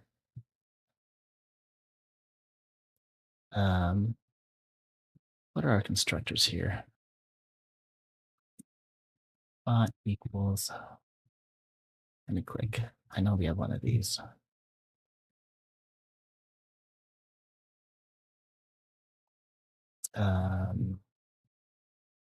Yeah, left, right, top, bot.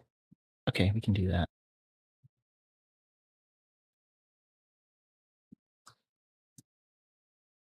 So we basically copy our area. A dot copy. Top equals. Oh no, that's not the stats of the. So area left equals a dot left. Right equals a dot right. Top equals y above, and bot equals a dot top. Right. So that's the area to the north.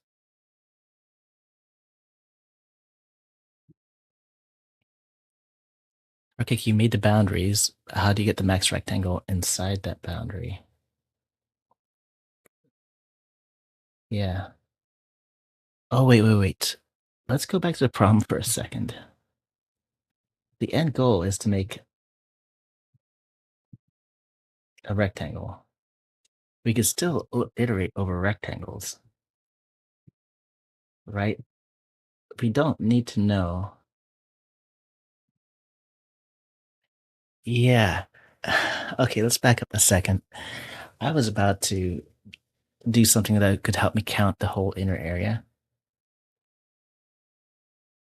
But that's too much. So the reason I was doing that was basically I wanted to be able to quickly determine if a point is green or not,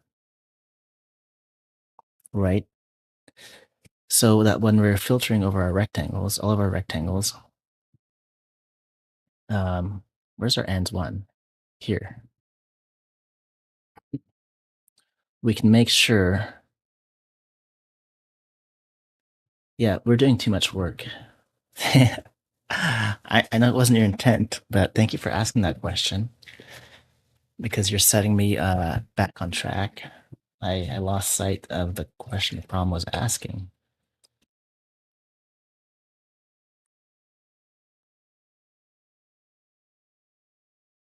Um, But how you get the max rectangle inside, I'm not sure what question you're asking actually. Wouldn't you just get all, so I'm just getting all possible rectangles and getting the biggest one.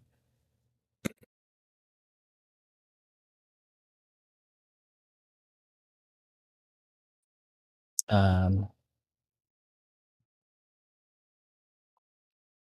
the largest rectangle you can make in this example using only red and green tiles has area 24. One way to do this is between 9, 5, and 2, 3. Using 2 red tiles as opposite corners.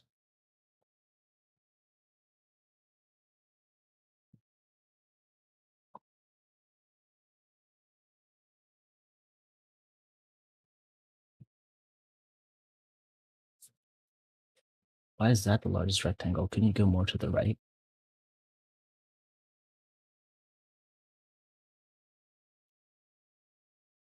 9, 5, and 2, 3.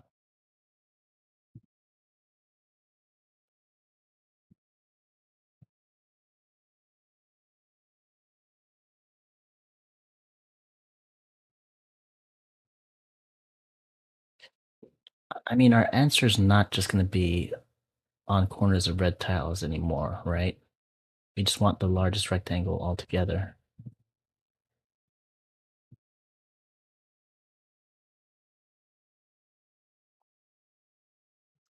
Oh, yeah. Okay, you do have to have red tiles in opposite corners. So we're still looking at the same rectangles, which is rectangles involving red tile corners, right?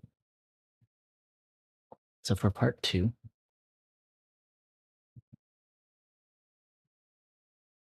okay, yeah, we're still doing that.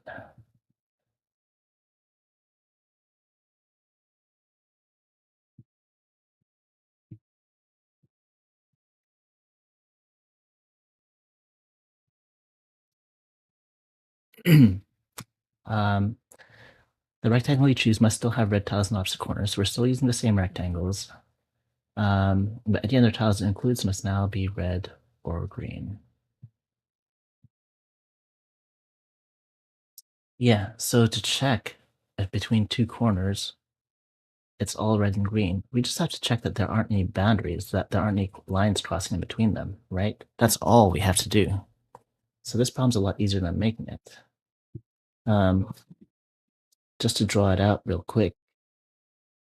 So we have 2 lines here. Boop, boop, boop, boop. And if we want that all to be green, I mean, I suppose this could be doing that, right? So no lines crossed there. You have to determine that that's outside.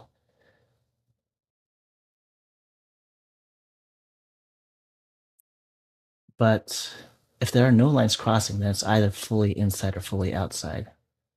So we just search all of our lines and make sure none of them are crossing in here. See how many of those are. And then at the end, we just check if those are left or right.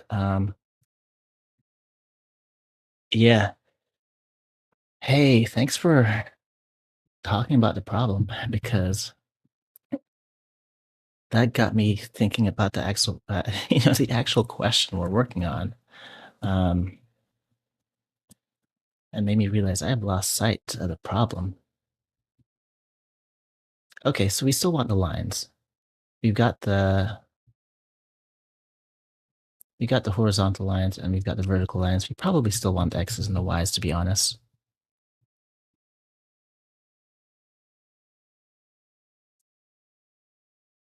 Was that Evian? I'm not sure. Oh, you didn't consider the case where, yeah. So we're just looking for the lines crossing. Maybe this case doesn't exist in the input. So I'll not overthink it. Maybe it's not in the input data, and we'll be fine. So let's take our rectangles. Or let's make a function. So no overlaps. Or I know, let's call it overlaps. I hate making a function with no in it. And we have a rectangle as an area. Let's just call it A.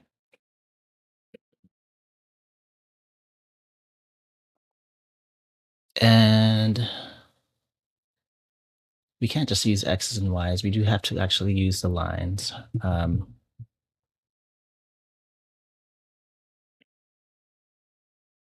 And how do we determine an overlap? What if it just touches? So let's assume we're like on an inside line.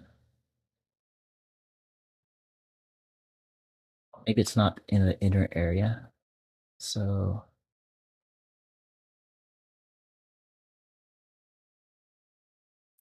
maybe we have something like this going on.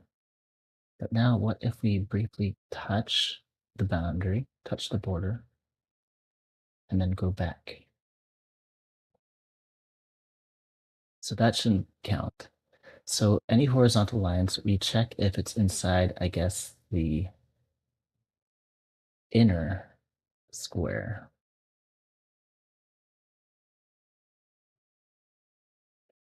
It's fine if we touch, because if we touch, it's still cleaning.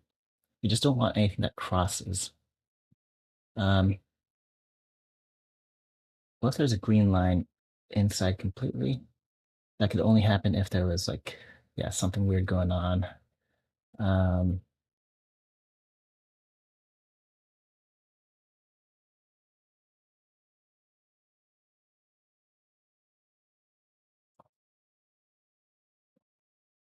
okay, so let's take H lines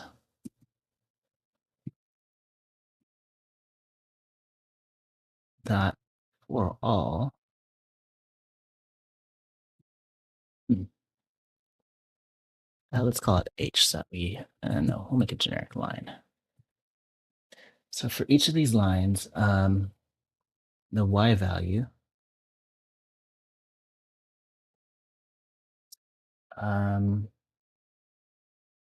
if it is between, if it is in the range of one of our boundary lines, so let's say A dot left border dot contains any point. Do I have, let me look at my line.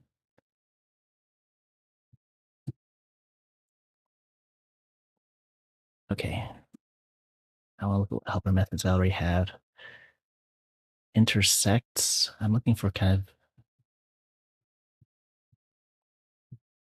of, okay, we don't have anything like that. We have that contains a point. We could just get the points in it and, well,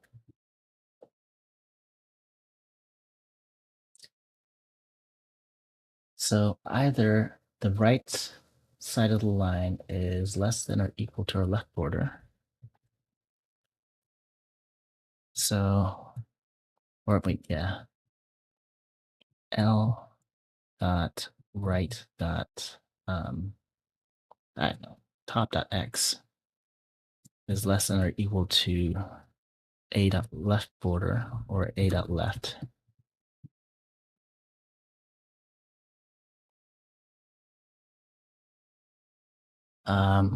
We'll name our variables that we don't write bugs here. So to left or about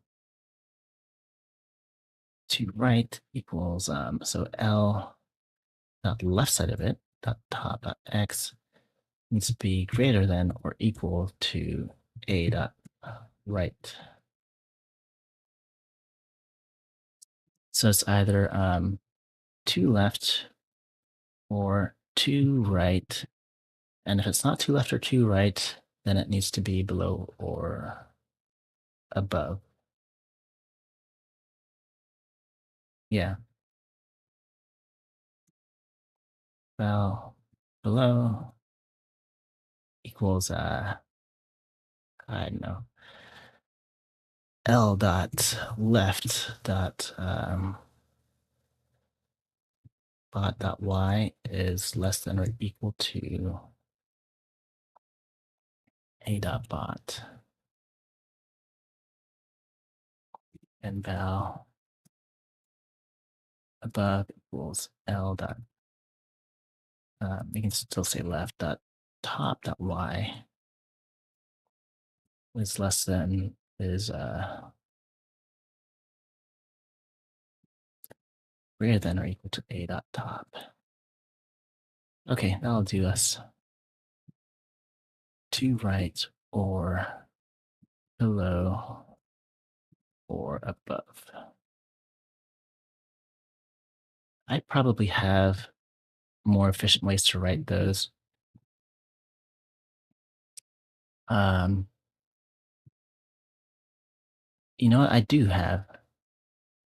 So I could just say L dot right is less than like A dot top left or something, right?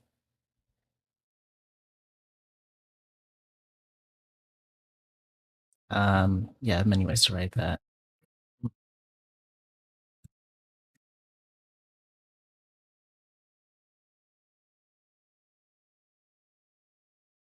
And honestly, hmm,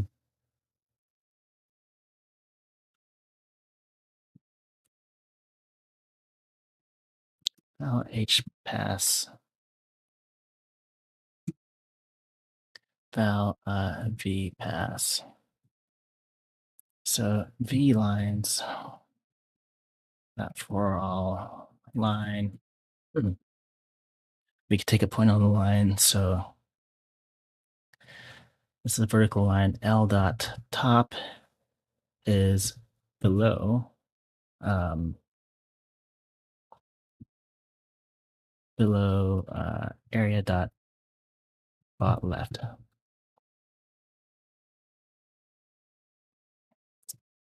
or L dot bot is above a dot top left, or L dot top dot x.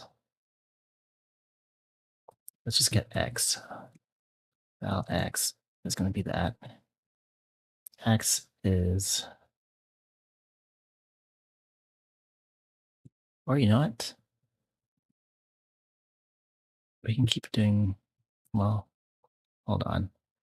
So the x value of the vertical line needs to be to the left or the right, which means either point. We can say L dot top is left of a dot bot left, or L dot top is right of. Oh, we can't do this with right of left of because it can be greater than or equal to, right?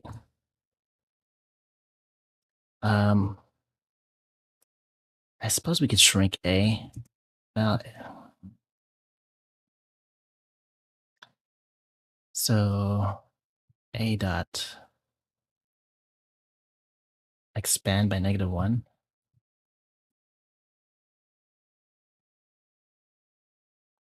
Yeah.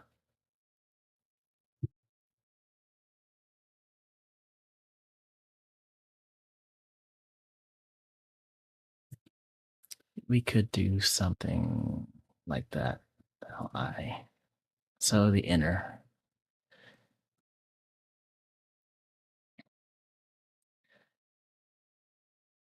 And then any point on this vertical line needs to be right of a dot bot right.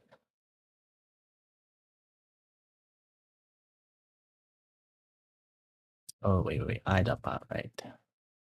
Okay, right, the top of this line is below a bot point. Okay. That works. I could still have, cleaner language, but it reads correctly to me. So H pass or V pass.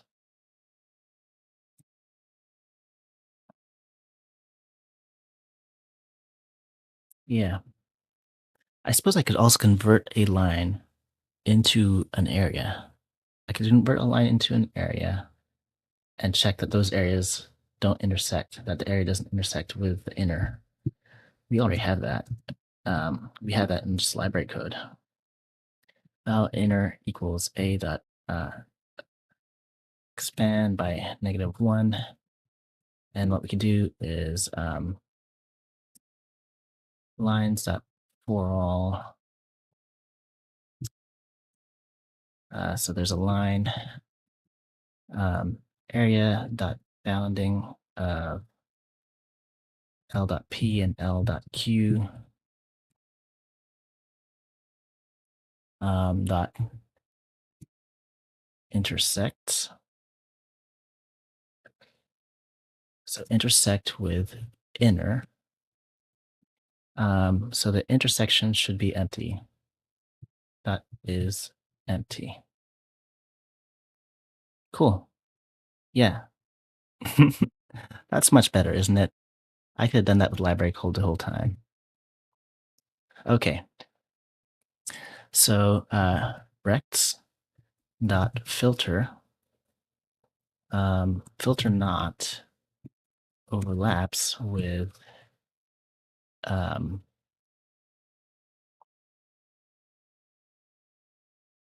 yeah, filter not overlaps. Cool. Dot map dot size and long dot max.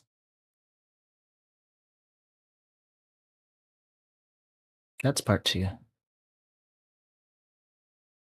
Head on an empty range.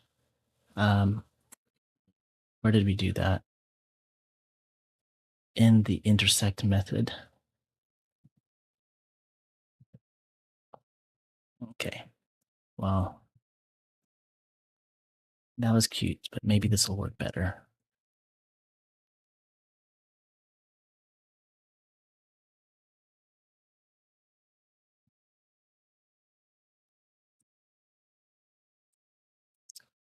Above.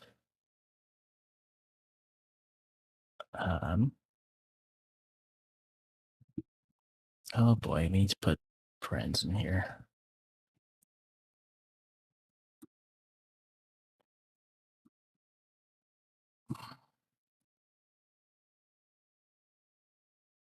It's just when you write this much code, there's more room for things to be not a member of point. Oh, L dot right dot X. Yeah. L dot left dot Y. Sure.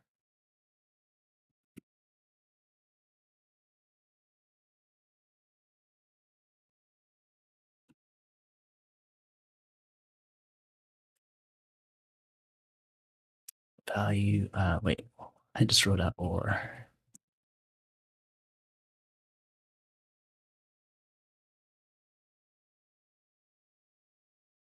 We had an assertion fail. Line 121.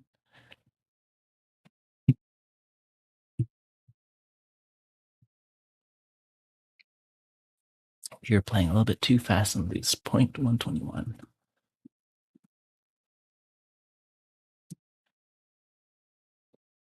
We called right on something that is not actually a vertical line. Oh, it doesn't need to be vertical. It needs to be horizontal.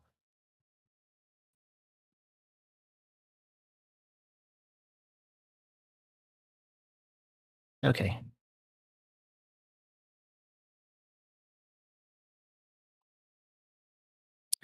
Okay, 121. We called right on something that was, these should all be horizontal. I want to model V pass over H pass because I feel more confident about that one. So V lines, not for all line.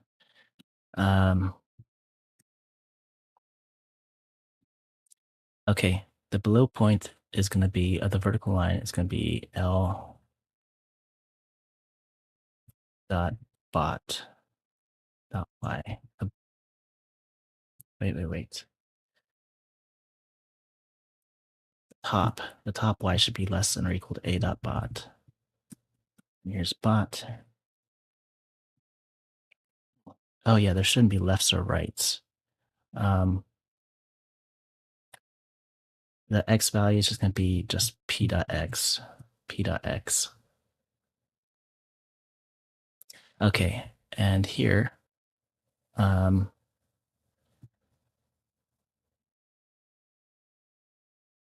we're checking below or above, we just want the y value. That's going to be p dot y. P dot y is going to be the y value of that line.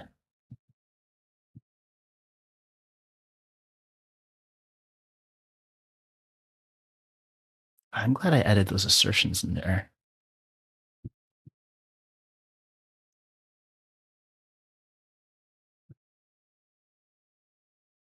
Okay, and we have an empty dot max. Oh, we filtered everything.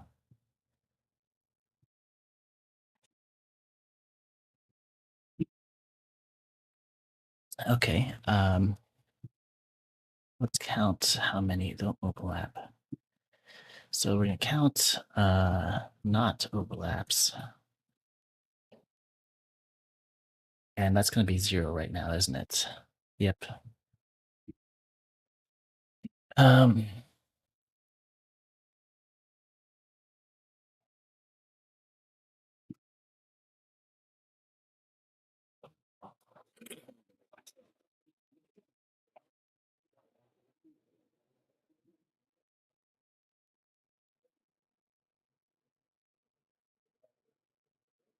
okay, let's double check this again. So to the left means that the rightmost x value is less than a dot left. And to the right means the leftmost x is greater than or equal to a dot right. Okay. And below means our y value is less than or equal to bot. Above means our y value is greater than or equal to top. Great. Now let's look at this. To the left for a vertical line. So our x value is less than or equal to a dot left. Our x value is greater than or equal to the right. Okay. Below means that our top point's y is less than or equal to bot. And above means that our bot point's y is greater than or equal to top. So overlaps. Oh, wait, we have the opposite here.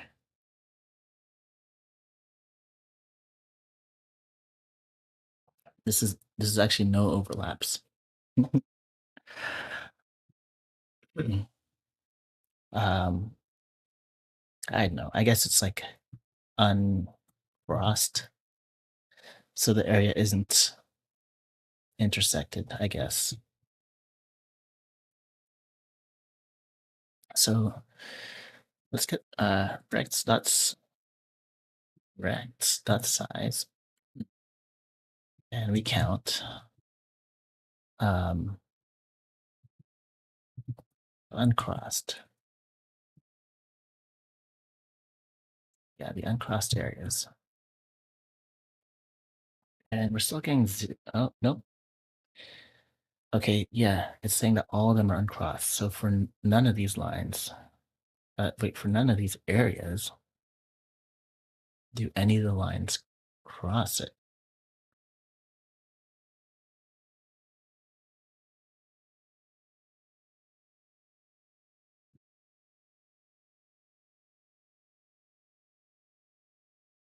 How did we make the lines? Right, we just got all the points in order to make those lines.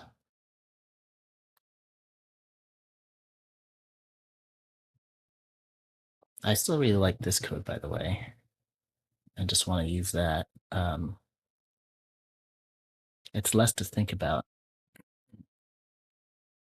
But what was wrong with it?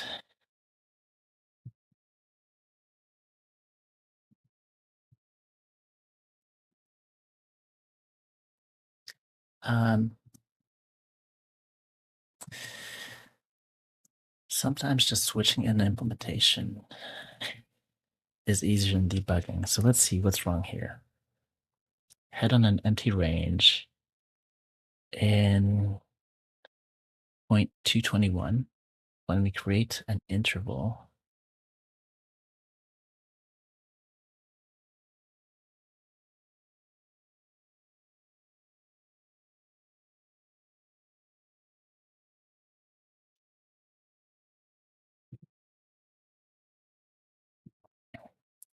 man, I wish I had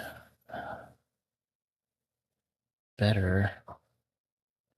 Okay, yeah, so we have an empty range. So we basically have an area of 0. That means some of these points are pretty close together and there's no inner.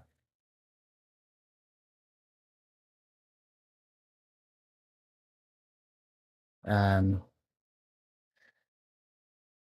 and in those cases, we can consider them crossed anyway because those areas are going to be tiny.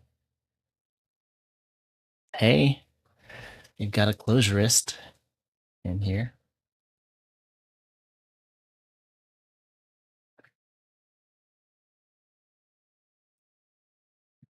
Um, I'm going to be super hacky.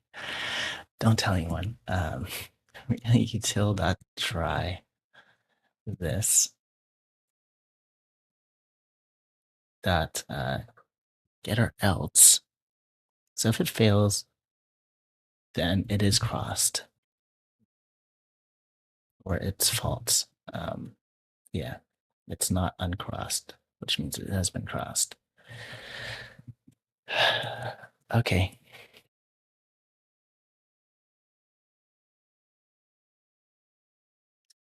It's hacky, but I expect it to work. Cool. So we filter for the uncrossed.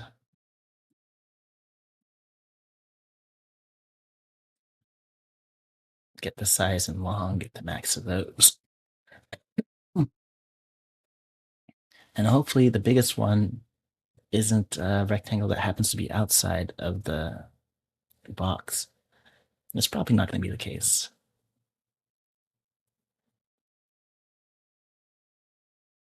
Okay, we'll copy that worksheet output into Scratch.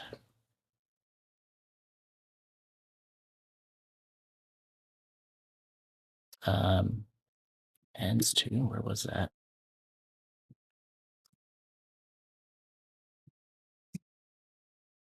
We got it. We got it. That problem was so much easier than I was making it.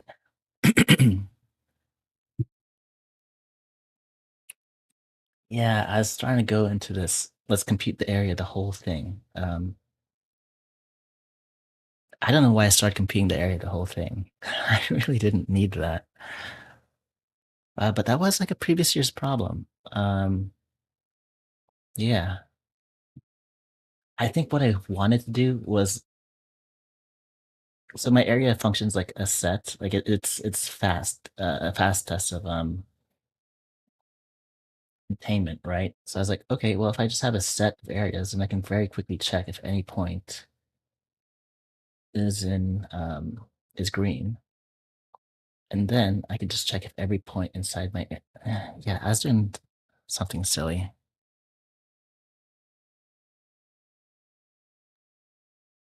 because I wanted to check if an area is bounded by all of these areas.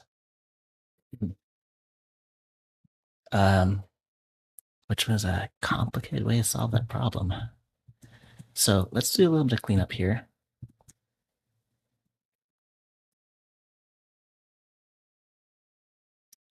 We didn't need these X's and Y's. We didn't need this bounds. We did want H lines and V. We didn't even need H lines and V lines. This is our code. Um, yep. So part two was exactly one function definition. One-liner to create the lines and a one-liner to filter using that function we defined.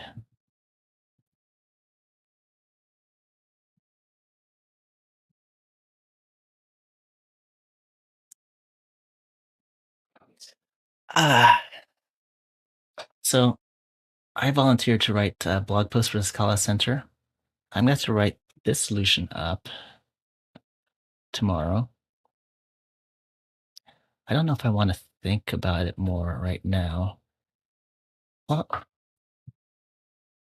let me see. For people in chat, I think what I'd like to do is just go over my approach. Tell me if it makes sense, if I can see like an easy way to explain it. Um, Now, the problem with using my approach in a blog post is it does contain a bunch of custom code. So I'm gonna have to simplify parts of this. Um, but basically, for part one,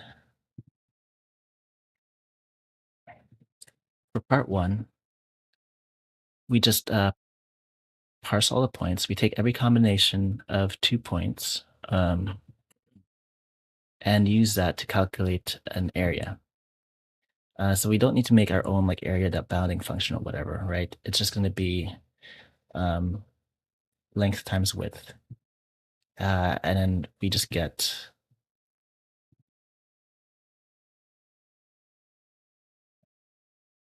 what was the answer one? It was dot max, right? It was the largest square.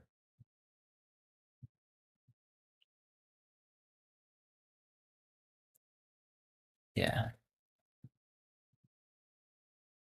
that somehow got deleted. So that is pretty straightforward to explain then. I don't think there needs to be any other constraints. We can take out the area. We could model a point. And then we can get a function that given 2 points computes an area. Right. Now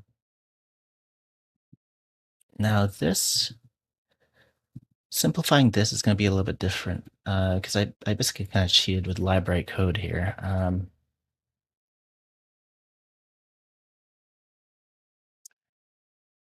So I might have to let's look at my intersect function. Yeah, so my intersect function for an area kind of does this recursively, and it checks. So an area is built out of two ranges, and it checks if those ranges intersect. Well, no.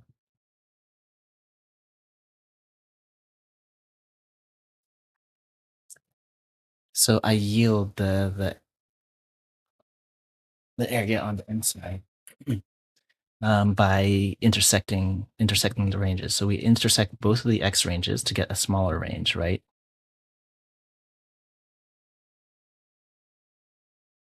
So I think explaining in terms into this math might actually make sense. I would rather break this down than break down that big old like p dot x less than a dot right or whatever.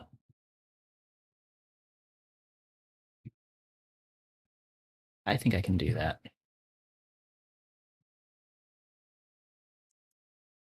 A shame on my delta though.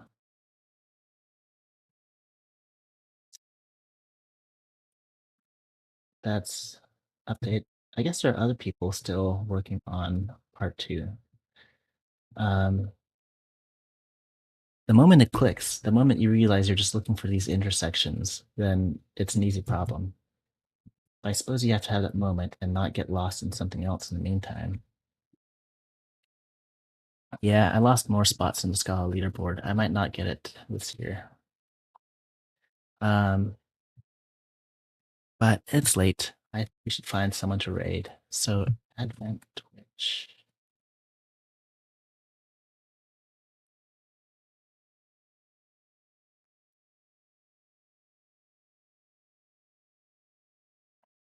Um, Rat Hole is still on, and I don't believe we've raided Rat Hole before. So let's take a look.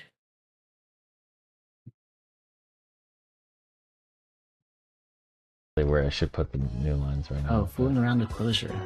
Ooh, someone's doing closure. Feels like maybe here. Here. And we're doing some AOC closure. Like, make this look nicer. I have a soft spot for closure. We gotta do that. Lines in. All right. Lines are out here. Why is this mad? Probably because I didn't actually. What is the error it's complaining about here? Okay, I don't know. Oh, because I didn't finish doing the rest of it, probably.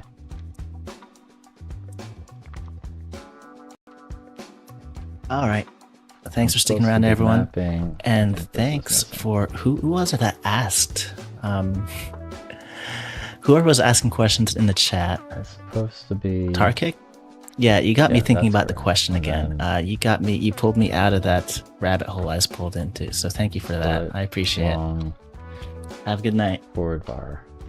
Maybe.